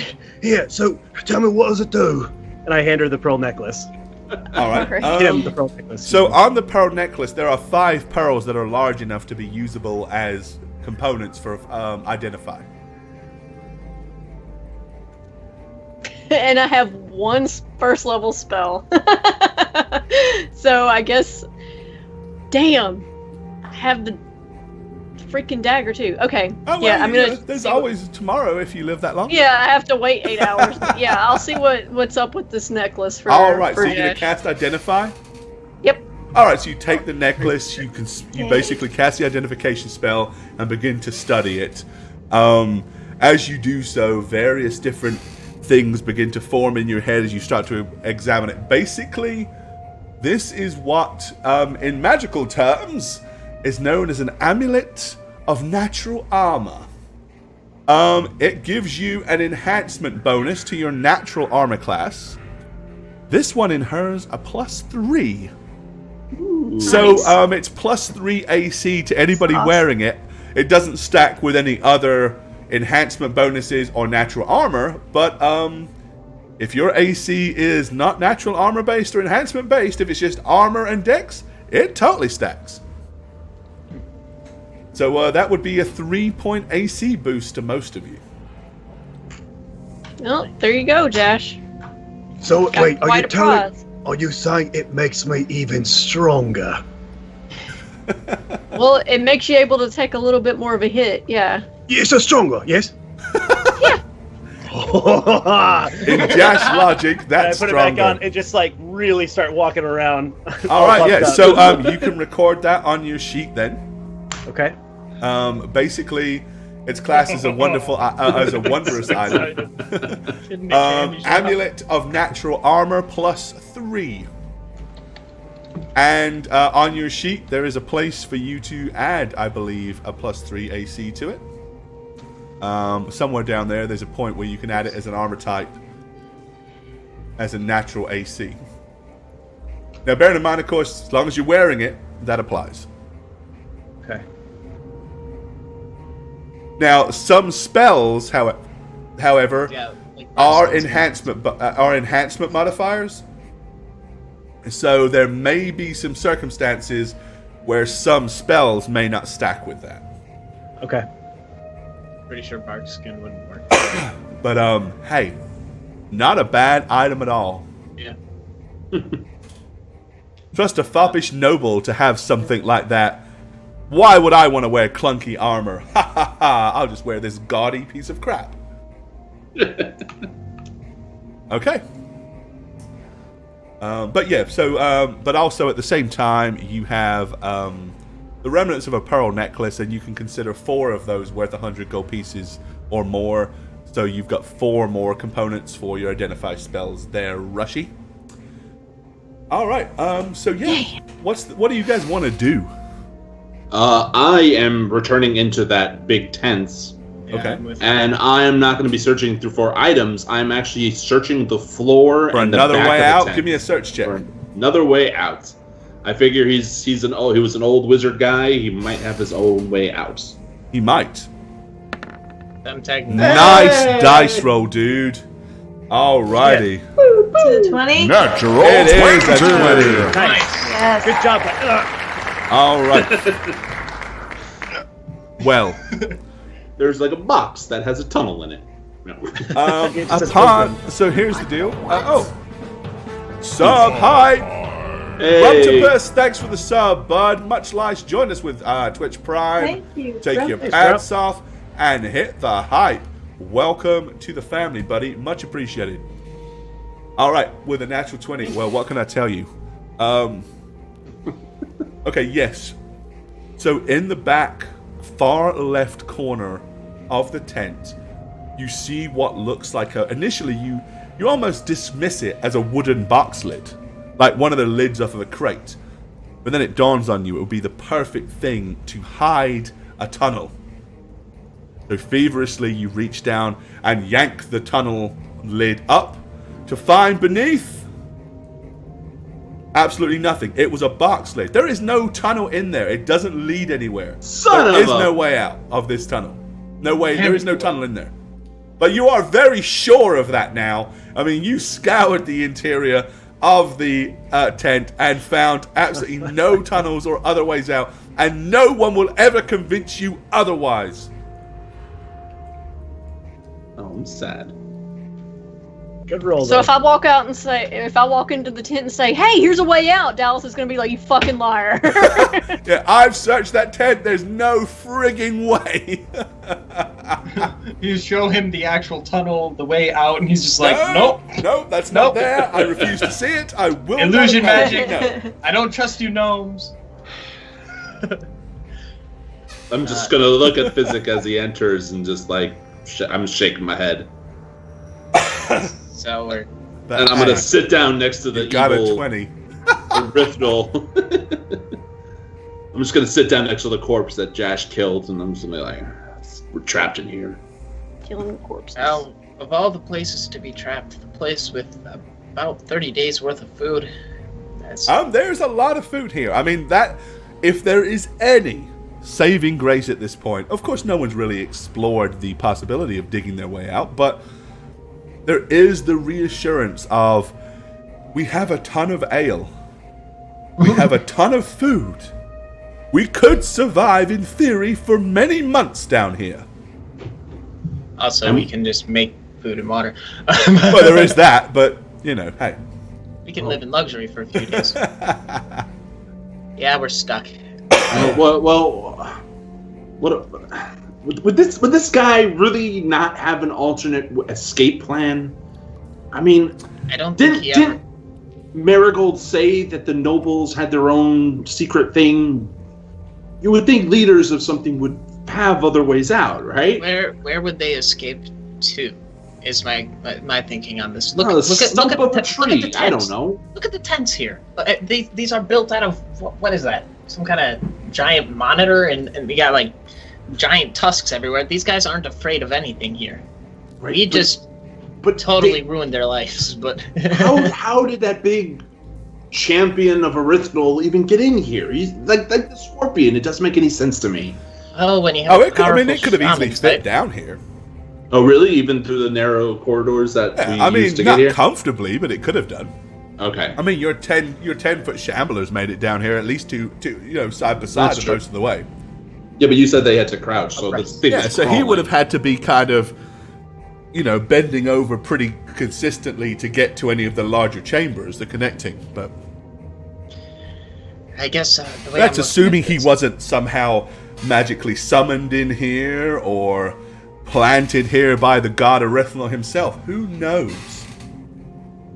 I'm gonna leave Rush for a sec and walk over to where everybody else is at. Okay. Just let you know. I'm gonna pick up the shaman's scepter, I guess it's called. Yeah, his juju stick, whatever you want to call it. And I'm just gonna kind of like wave it around, like boogie boogie. Maybe careful. What? You don't know if there's like a trigger on that or something. What's going on in here? Did we find a way out? Yeah. Back there, there's a lid on the ground. It's a way out. Go see it. The ground. Give Physic a look. You're an asshole. Yeah, the back left. It's unmistakable. Hey. Aren't we in a cave that goes into an upwards hill? Yeah, that was my thinking. So the landscape above us is likely lower than the cave mouth. We might not be too far from the surface if worse comes to worse. We have quite an excavation crew. We can all heal up overnight, given that Erythnal isn't actually on his way to destroy us. At least not today. Maybe not today. So my thinking is we're trapped in here, but that also traps anything else out. unless it's, the will of an evil god. In which case, now would be one of the safest times we could ever choose to take a quick break. We've got a mountain of ale and plenty of food that puts all of the food we've eaten recently to shame. It's maybe not forward thinking, but I think we could all use a quick break, yeah? We got half of the search and rescue mission done. Search is done, we just need to rescue, and... CC is in no place to travel right now anyway. Okay, I've so... forgotten how to say 2 words. Why don't you communicate with Ned and get him to get his little wolf buddies to just start digging, And then we'll meet him halfway wherever they start digging. Let me know if you find a mole. Do you think the escape route would be above us then, if we're trying to get above? That's the thing, maybe. But we'd have to find good grounds to start, and we'd need some guidance in that. Could you ask for guidance, Marigold? Yes. Today, or would we have to wait? Tomorrow. Okay. Then I think our best plan of action would be get comfortable and recuperate, because I don't know about you guys, but I'm essentially fried for the day. Chunk! Much love! New subscriber hype joined us. Welcome to the family. Take your pants off and hit the hype. Thanks, Chunk. Thanks, Chunk. Thank you. It's been a while. I think Chunk was an old subscriber It way may back. have been in the past. It's been a while, so it registers as a new one now. So much love. Appreciate it, bub. Thanks, buddy. Thank you. All right. Okay, so is that the game plan? You want to Rest. chat, relax, and chill out and de-stress? Heal us up as much as you can, Marigold. Maybe tell the Shamblers what's going on so they don't just stand there confused for... How do you want to tell them that? Can't do it. If you can't, then you can't. We just have to... Well, show them the entrance being blocked off, right? Just be like, I'm gonna gesture for one to follow. Okay, so he'll follow you. And I'm gonna lead him to the entrance and basically point at the fallen rocks. All right. He glances at his fallen comrade as he does so. I'm not gonna step in it, by the way. I'm gonna avoid stepping in it. Yeah, don't step in that Shambler. And then I'm gonna like touch his arm to get his attention. And I'm gonna shrug and be like, and I'm gonna push against the rock like I can't. So he looks at you and then begins to grab a rock. Oh.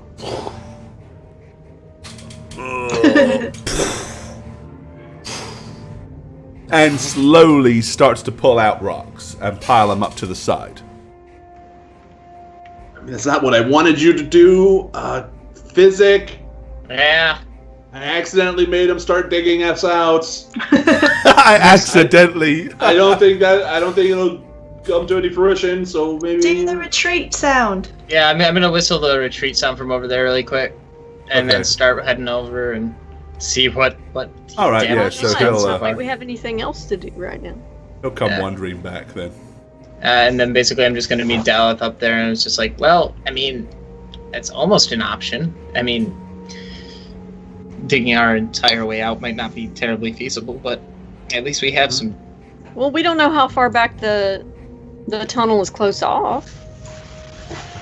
At least we have some digging force if we need it. I don't know where everybody went because I can't see. I'm just trying to find where everybody. I'm gonna kneel down in front of quote unquote CC and sort of like do tricks with Jerusha, knowing that she's not really paying attention, but hoping that she'll calm down eventually. And Marigold, are you doing anything else constructive over at the tent, or? Oh, everybody left. No, I'm gonna walk back over to CC and rush. All right. Okay. There. All right, so am I to take it then that basically you guys are going to take the opportunity to take a full rest? Yes. Yeah. All right. Yeah.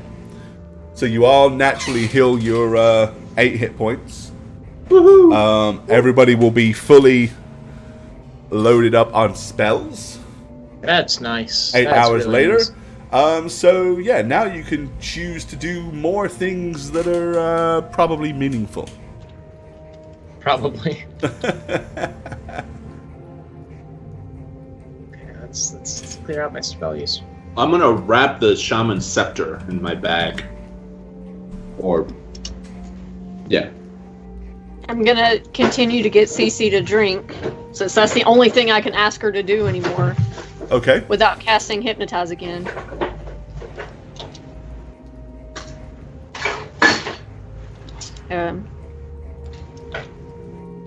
Okay, let's take a look at what I can and can't. Morning, Cece.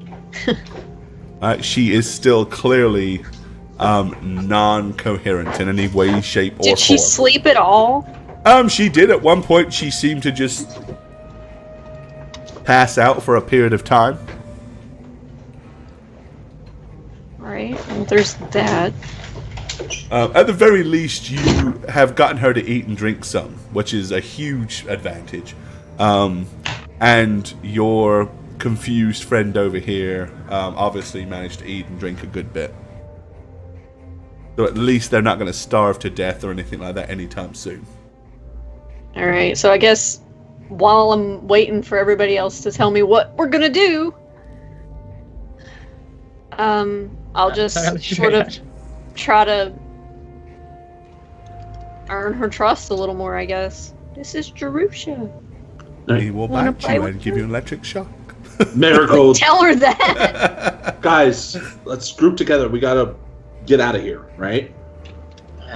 Yeah, just... Alright, yeah, so what's your game plan for escaping this dreary hole?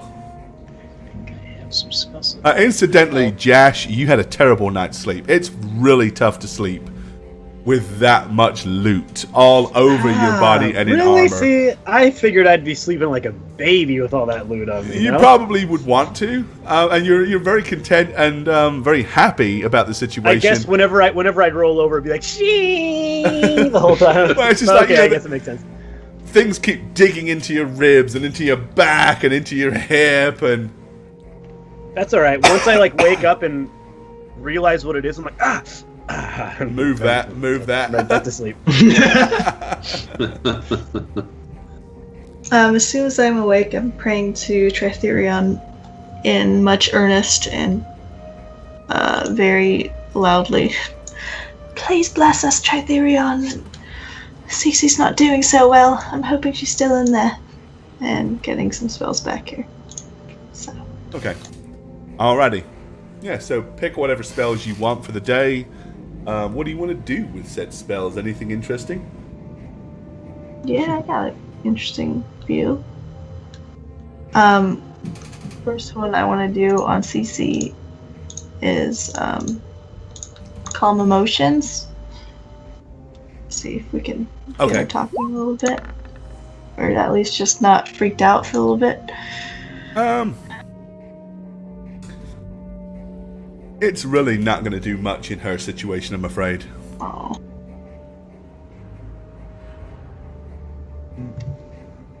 If she was charging around smashing the place up, yeah, but...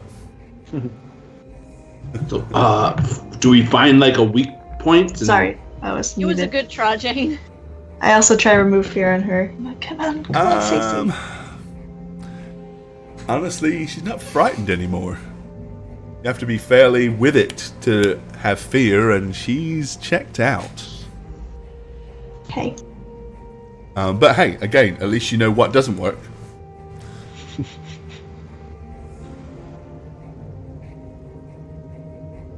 God, it's a Lemmy and the stacking rocks all over again.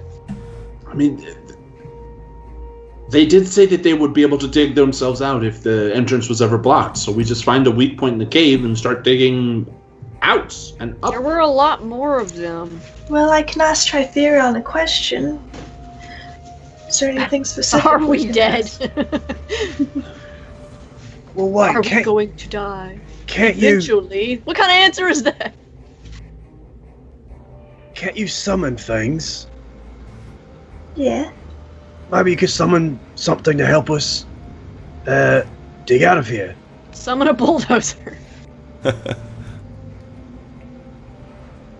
Just a thought, maybe? Yeah, I could do that. They don't last very long, though. Maybe a minute. Well, Physic, you're... Yeah, I was gonna say one of the perks of being close to the Earth is being able to shape it a little bit. That might help. Okay. Really? Yeah. We just need to know where we're digging and how far we need to go. Yeah. We can ask Trithera on that, maybe. Somehow. Yeah, if you could get us maybe guidance to the surface from here. I'm gonna pull up the spell so we can read it. Well, how high is the ceiling in this room? How high? Yeah. About 30 feet. And when I did my search around, it was all just rock, right? Oh yeah, There was no... absolutely. Okay. So we know it's at least 30 feet. Probably double that if you think about it. I mean, if we go to a wall and we start digging up diagonally, we have to go at least 30 feet that way in a direction going up, right? And I can't imagine 31 feet, there's the sun, you know? It doesn't make much sense, so... Well, I mean, considering where you went in at the angle you went in and started working your way through the caves, it's very feasible to believe there's hundreds of feet of earth or rock above your head at this point. I mean, you're definitely in the deep, you're down low. So looking around, I guess surveying, is there like a part of this cave that's particularly closer to surface level than like a higher elevation point? Not really. Okay. I'm just trying to think of a good place to start the digging process. Here's the problem, right? You know the approximate direction of where you came in. You have no clue how far it is in any other direction to where you come out.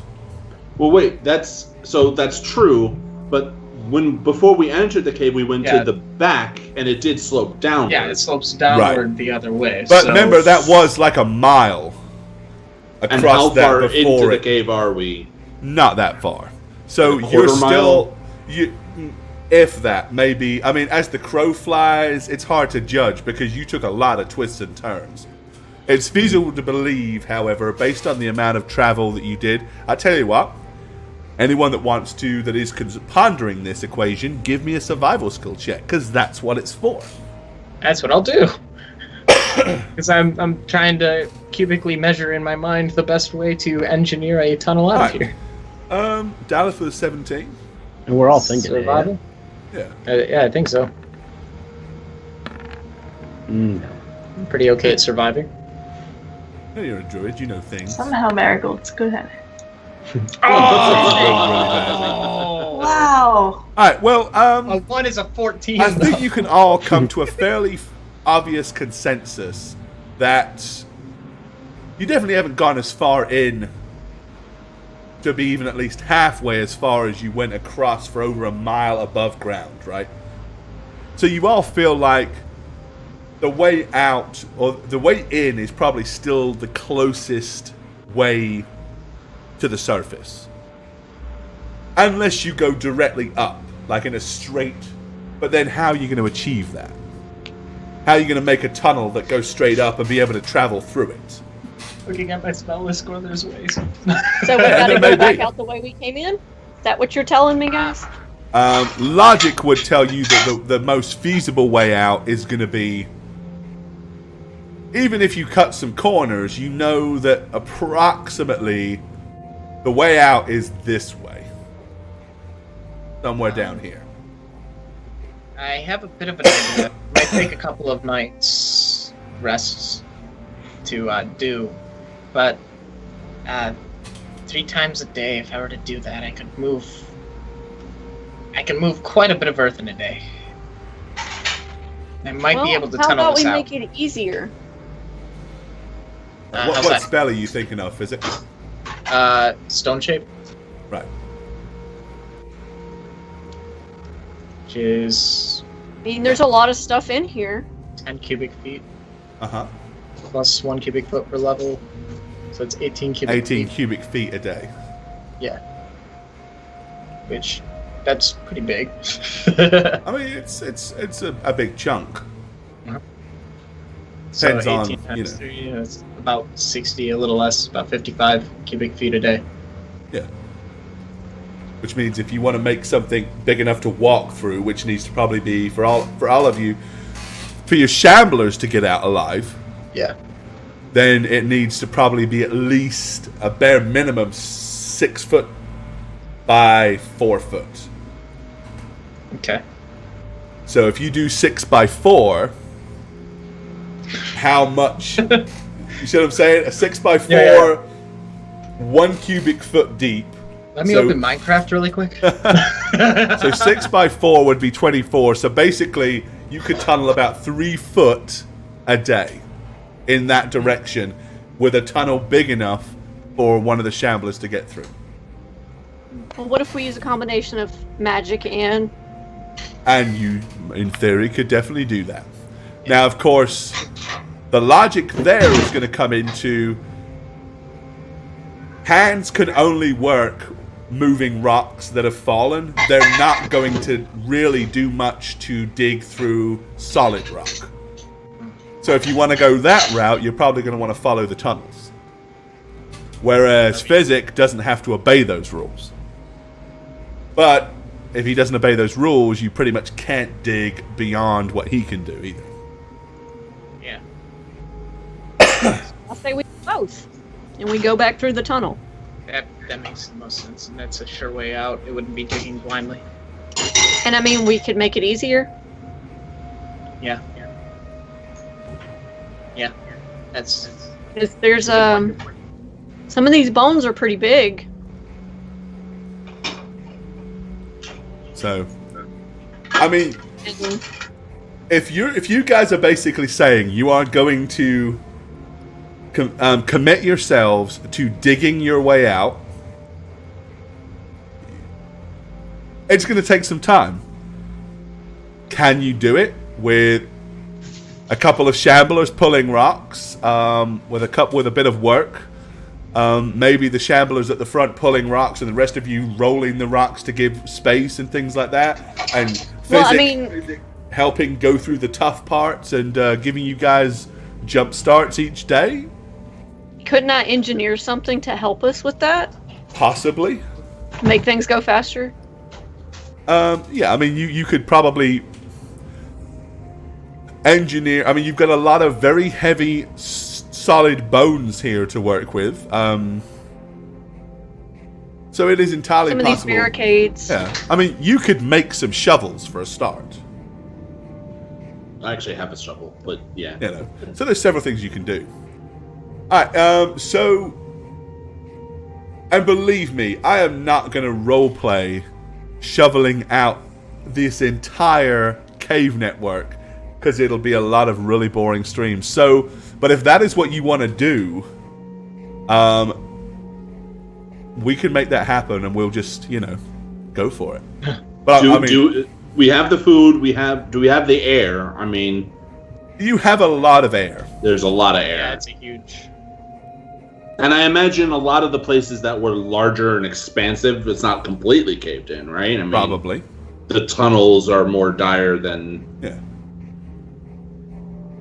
So. And do the Shamblers look up to the task? Like, are they okay with? Well, we have to heal them up.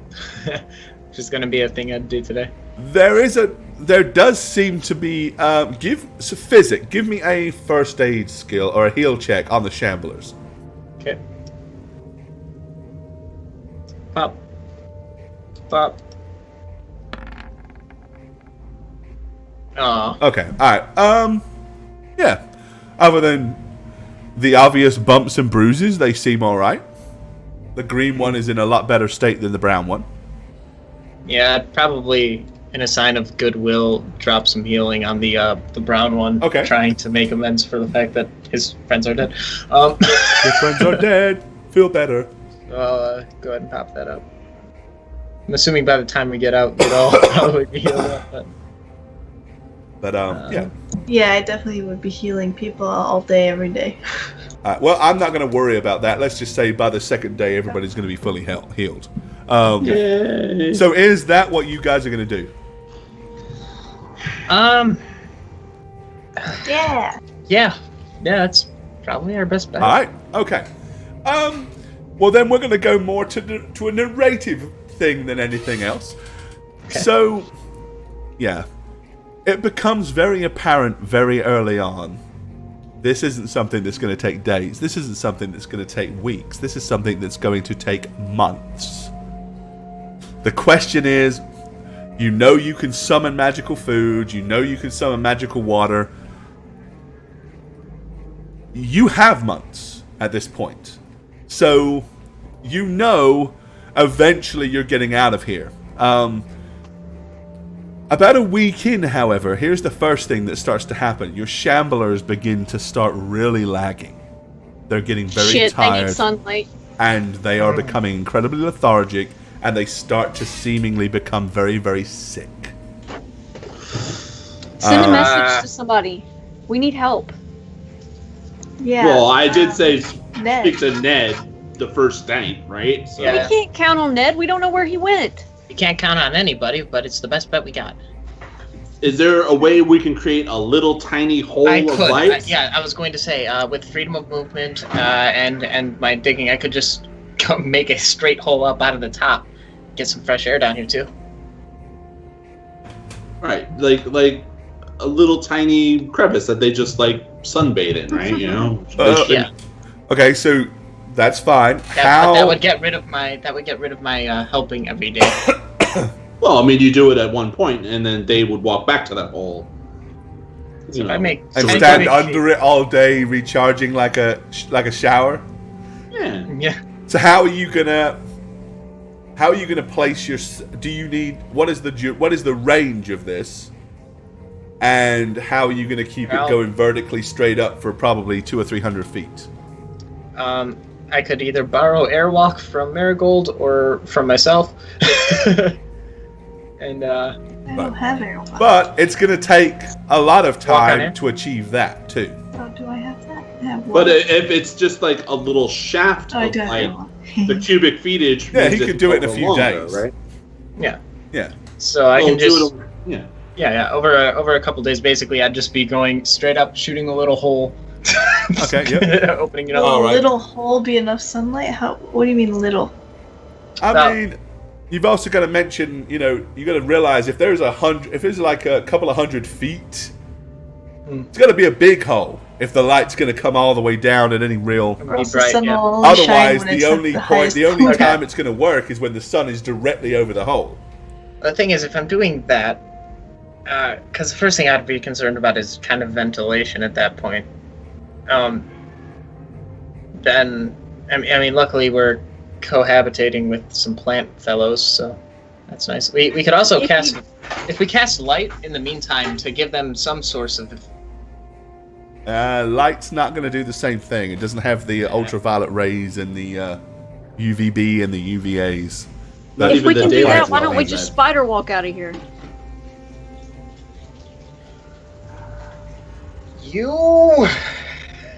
Then I mean, it doesn't have to be straight up, right? We can also do some little. But straight up would probably be the fastest way out. Well, again, you've got to make it big enough for a shambler to crawl through. Yeah. So first thing I'm doing is basically making a whole gnome size. So what? It'd be like a 2 foot, so half distance out of the 55 would be about 27. So I can dig 27 feet straight up per day. So again, that's probably going to take you a good week to get out, going that way. How deep are we? Dang. Well, as I said, as best guess, you're 200 or 300 feet underground. Okay. So, yeah, I'd be basically doing that just to gauge the actual depth we're at. But so you're basically gonna piss away, a good week or more just digging a hole. And what I can tell you is your spell probably makes as much gains per day as the Shamblers can. Okay, so maybe So not. you definitely can do that, but unfortunately, the cave-in is so dense, it takes the Shamblers a lot of work to move rocks and actually gain any ground. I mean, you guys are moving maybe you might be making 10 feet, 15, 20 feet on a good day. Well, I can help out with the stone shape too then. Oh, you can do that too? Mm-hmm. Oh, well then, yeah. Double it up. So, looking at the Shamblers, do they look diseased? It looks like they're basically dying. They're going brown and wilty. Yeah, they're too far from their home too. They have a... I mean, best I can do... I mean, I can invigorate them to help them, I guess. Maybe stave off some of the dying. Yeah. I mean, I'll probably be doing that daily, but... I mean, obviously, you can do any of these things, but any efforts to start doing this other venture, digging up, is going to be taking away from your traveling in the right direction. Okay. So you can do either I think or. the question now is which is going to be faster. There's a lot of unknown to that. If we take months, the Shamblers are going to die. It'll take weeks to make a tunnel straight up. Let's put it this way. At this point, it took about a week before you realized that this is a problem. So you've already made a good headway down the tunnels. Okay. Especially with marigold stone shape as well. How many can you do of that yourself? Me? Yeah. Guessing you have... Because I think it's level 3 for me and level 3 for you, so we both have probably the same amount. I could do it 3 times a day. And then she can probably do 3 a day. Unless she has more spell slots than I do. And how you many said level 3 spell slots do you have is the question. 4? 4. So she can do 4. Oh man, she's better at this than I am. So that's 7 a day you can do. Gore, you said that for the size of the Shamblers, that's 3 per casting, 3 feet in that a casting can give. About that, yeah. So, okay, that's 12 feet a day that we could do with just those spells alone. Well, no, if moving it's in the 3 tunnel. foot per casting, and then you've got 7 castings. Yeah, math is hard. So 21. 21 That's feet. 12 with just Marigold. Yeah. 12 with just marigold. So you 12 plus can 9. you We can go can 21 feet a day. effortlessly move 21 feet With a just day, the magic. with just and magic. then you 21 feet a yourselves day. can probably move another 10 or so feet manually. So 31 feet per day. That's about 3 Doing it squares since a the day. second day on for the week before we realized that the Shamblers are Yeah. sick. So you're already you've already done a good bit of excavation. Yeah, this is looking like the best way out then. So yeah, we should Just keep going. press on. I mean, All right. Okay. Well, how many feet do we have to get to the entrance, roughly, from when we start? We don't any know. of you can give me a guess, because, as I said, that was the problem. Most of you weren't really paying attention to how far corridors were. You just followed More them than around. 300 running. feet. There was a lot of twisty-turny things. Yeah. It was far more than what we're underground, I can tell you that. Yeah, that's a good point. Going straight up might have been quicker, but we wouldn't have the manual edition. With me and Marigold both digging straight up a day.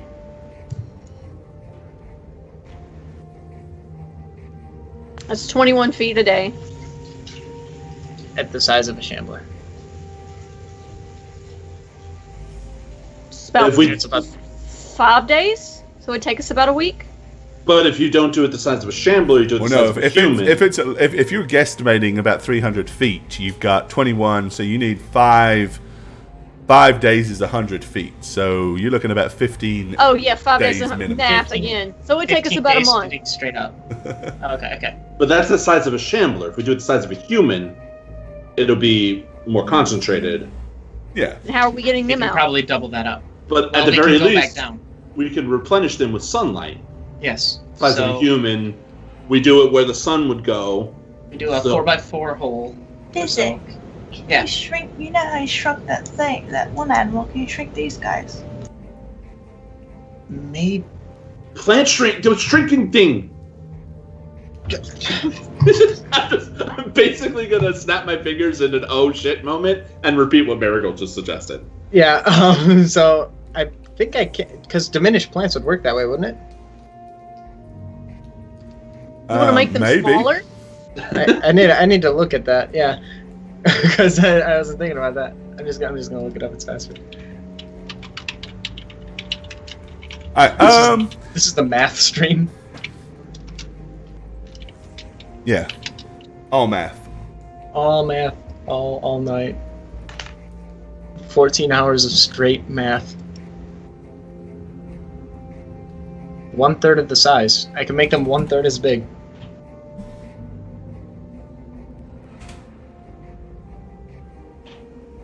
So you can bust them down to about 3.5 feet. So they'd fit. So they'd fit human-sized holes. If you do Let's make human-sized holes straight up. Let's do it. So for a human to squeeze through, we can. Okay. That would be. So we basically waste a week digging until this revelation hits us. Yeah. Good times. Yep. Okay. I approve. So then, human-sized hole. If we're vertical, you wouldn't need much more than a 4x4. No.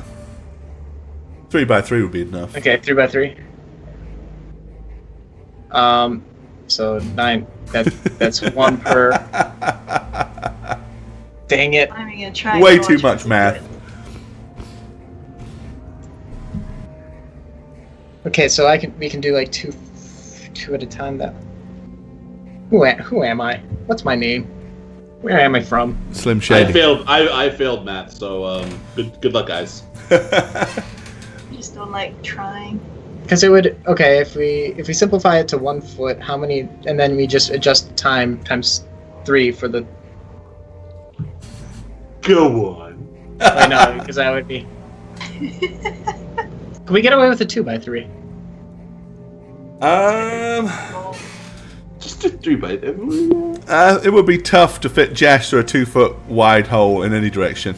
Especially since it's chinking all the time. Yep. Don't forget my gold. Thank you. And the other thing is, you do have to consider weight and stuff like that. We have spider climb and airwalk. We can do this. This is ridiculous. Okay. Come to me, calculator. I can be sick. I'm just gonna. It's so ridiculous. I love it.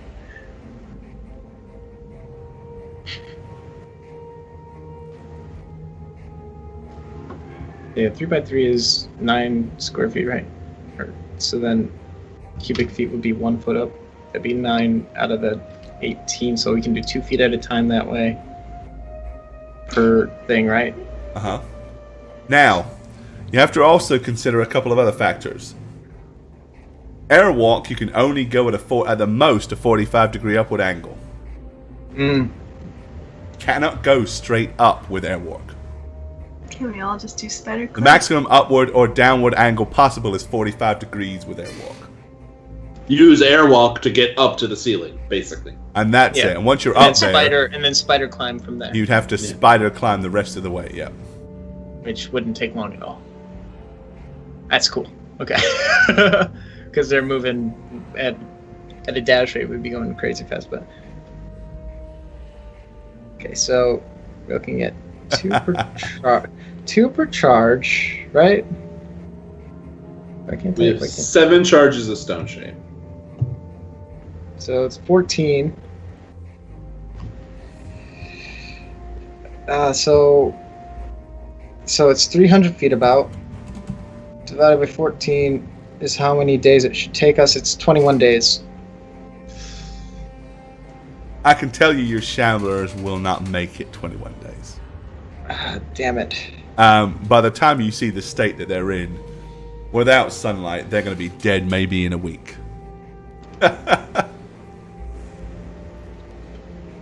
Oh, shoot. Being the druid I am, I'm going to tend to them as best I can. Try and make it. Yes, I'm afraid coming in here to help you was their doom. But we did rid the threat. Can't Obadiah do something? I can command them. I can maybe summon them in a while. I'm working on some things here, but I can't. What kind of god can't help them? A neutral one.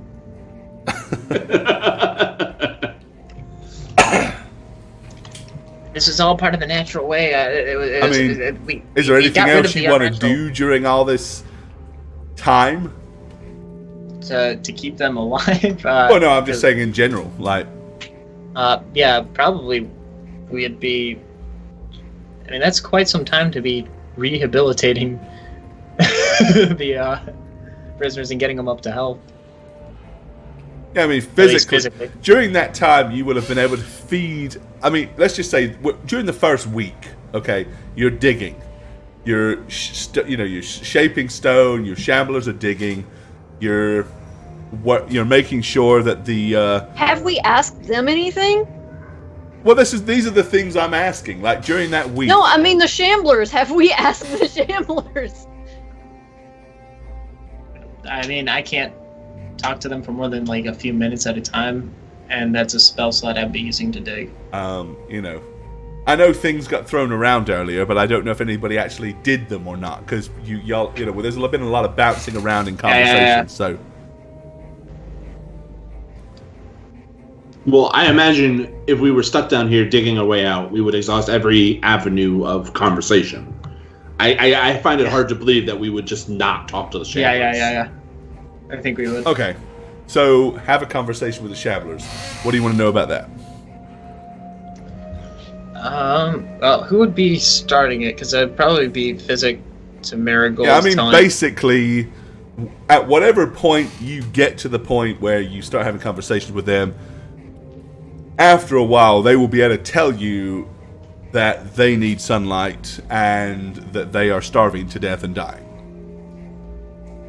So you'll be very aware that is the problem. During this time, you would have been able to. The only glimmer of life you ever got from Cece was under hypnotism. So it'll become very apparent. The only way to get her to eat or drink right now is for slightly less than 1 minute under hypnotism.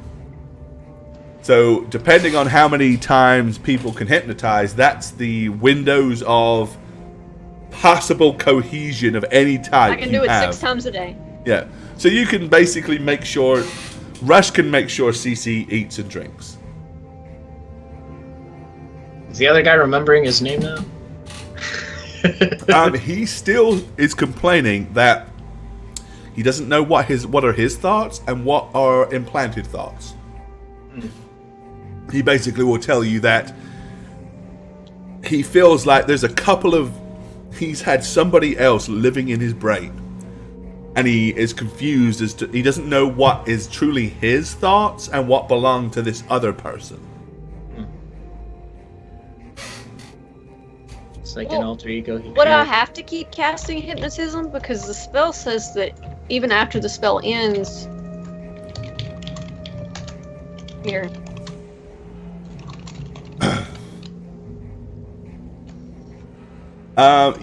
Yes, in this instance, because she becomes incoherent once the spell ends. Okay, like gotcha. Person entirely, yeah. Yeah. So it's not like she's still remembering anything. She's like goes back to La La Land. It's getting her focus on me, I guess. Yeah, that's basically it.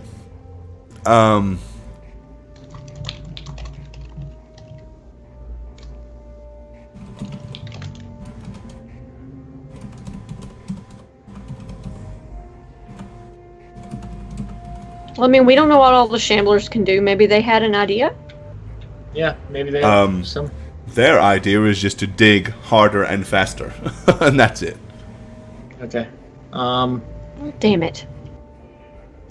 Yeah, I guess we'd be doomed to the 3-week straight dig up at that point, which would be too long for them to survive.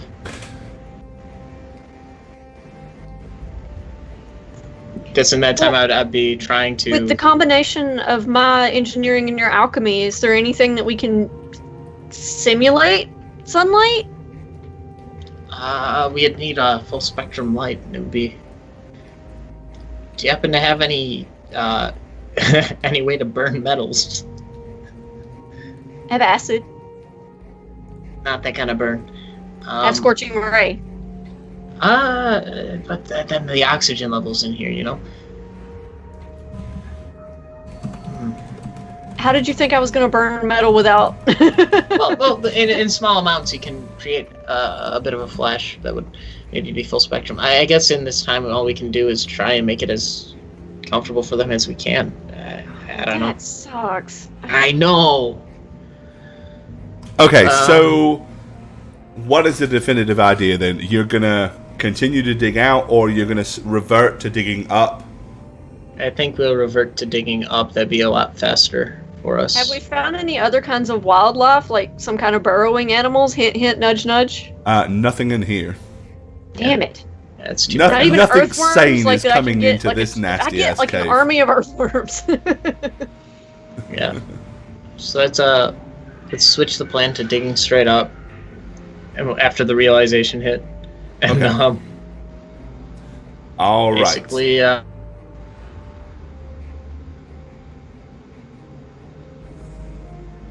Okay, so you're using the shape earth to start digging a tunnel all the way up, straight up. Alright, Did Satch freeze? Is he still here? I think he froze. Did he freeze? He looks so concerned. He's just super deep in thought right now. I think we lost him. May have done. Yeah, looks like we lost Satch. That's interesting. Dang. Well, I have a spell I can try to cast as well. But I don't know if we should keep going if Satch is gone. I know it's just kind of a crummy place to end a stream. Halfway through a discussion of how to escape. Well, it'll give us time to think about it. Well, yeah, but that's going to have to be the case, I guess, because it looks like he's gone. There you go. Alrighty, well, we are going to end it there then for tonight, seeing as Satch is busted. Oh, nope, here he comes. Hello. yeah, no, it just drops for some reason. Okay, well, he's back. Hi, I'm back. Yeah. Yeah, I was just being heartbroken over my powerlessness in the situation where the sun has disappeared. Alright, I don't think I have anything that would. Alright, really is there help. anything else you guys want to do during the Yes. 21 days of tunneling upwards? So you spend a Yes. week digging to come to the realization we need to tunnel up, and then you Wait start a digging minute. up. I have a daylight spell. Does that? That doesn't work. What about sunbeam? Who has Sunbeam? Isn't that a druid spell? It won't work either. Yeah. Oh, but damn it! Because those spells all specifically say it is light like daylight. The same way that they don't hurt vampires the way real daylight does is because they don't have the But UV and the sunbeam UVB. does. Sunbeam does. Yeah, but we're not a 7th level druid. I'm going to. And Radovan Yeah, has we can access find to a 7th sunbeam. level druid. 7th level druid spell. Oh, that's right. Damn it! I'm going to cast Lesser Planar Alley to Okay. see if I can bargain with Tritherion to get us a creature that will help with digging.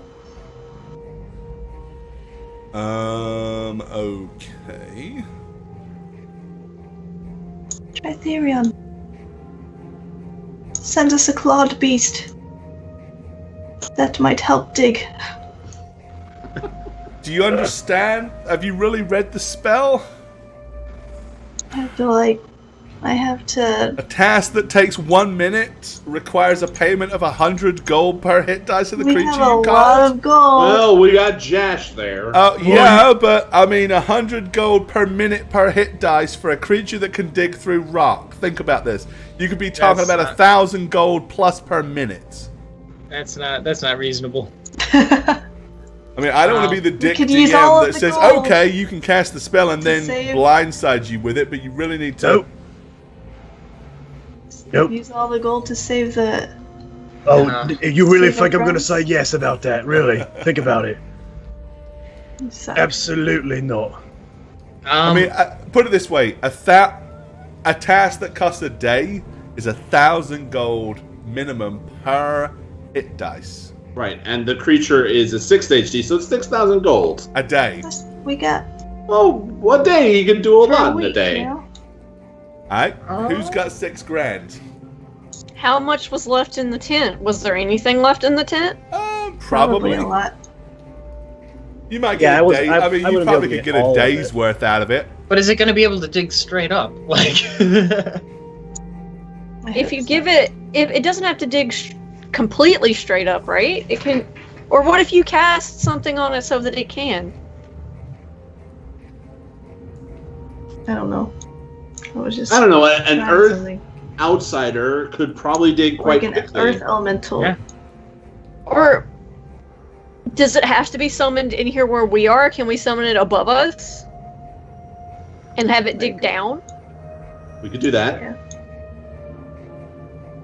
I think we definitely have enough for a day at minimum. I know Jash is like loaded up the ass. I don't know what you're talking about. And he didn't take all of it. And he didn't take all of it. I mean, I'd say there's probably enough left that he didn't take that might buy you a day's worth. so we bargain with the lesser planar ally of something that can dig and tell it to dig straight down from above for a day. And then that'll take off how many days? It's worth the shot. Depends on just I mean, depends on we what gotta creature. try. They helped us and 3 of them died. Yeah. Sounds good to me. Alright, so is that what you guys want to do? That's what we're going to Well, do. that Yeah. probably requires a little bit of role play and stuff like that, so I'm going to end it here for tonight, because it's we're going to wrap things up. oh, I have Soften Earth as a spell too. You guys are killing me. You're killing me. All right. There's so many spells, man. Yeah. They're the ones you don't usually use, so it's... Yeah, you don't remember you got them. Yeah. So there we go. All right. If you got any questions, now is the time to ask them. Well met. I'm Gorbad, the Dungeon Master here on How We Roll, as well as the author of thedmsblog.com, where you can find lots of fun and interesting articles for both Dungeon Masters and players alike. If you'd like to keep up with the show, follow us on Twitter at How We Roll. Check out our website, www.howweroll.com. And for our past campaigns and for some fun bonus content, follow us on YouTube at, you've guessed it, How We Roll. We hope to see you all again real soon. Cheers, guys.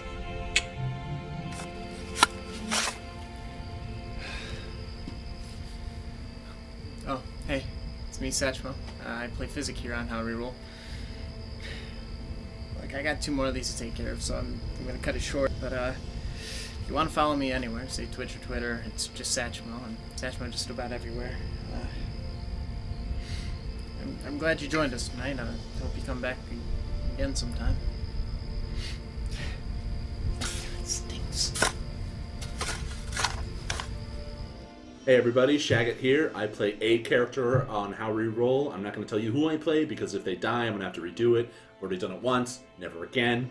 Follow me on Twitter at aneb_convos, and I'll see you guys on How We Roll. And that's how air works. What a good story.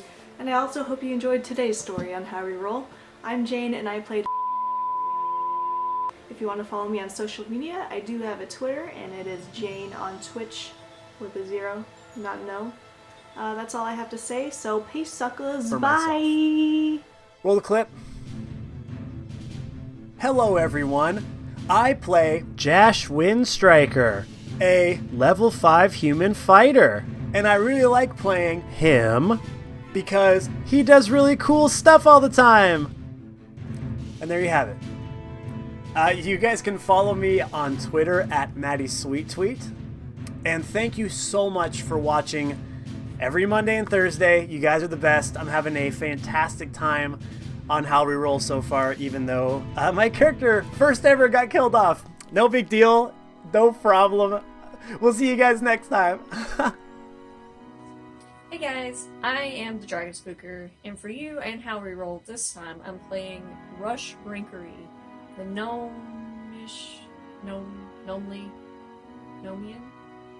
Nomian engineering sorcerer. If you don't get enough with me on the show, then you can follow me on Twitter at Dragon Spooker. You can also check out my channel, which I should be streaming more in here in the future with my new rig this year, at twitch.tv/thedragonspooker. I'll see you next episode.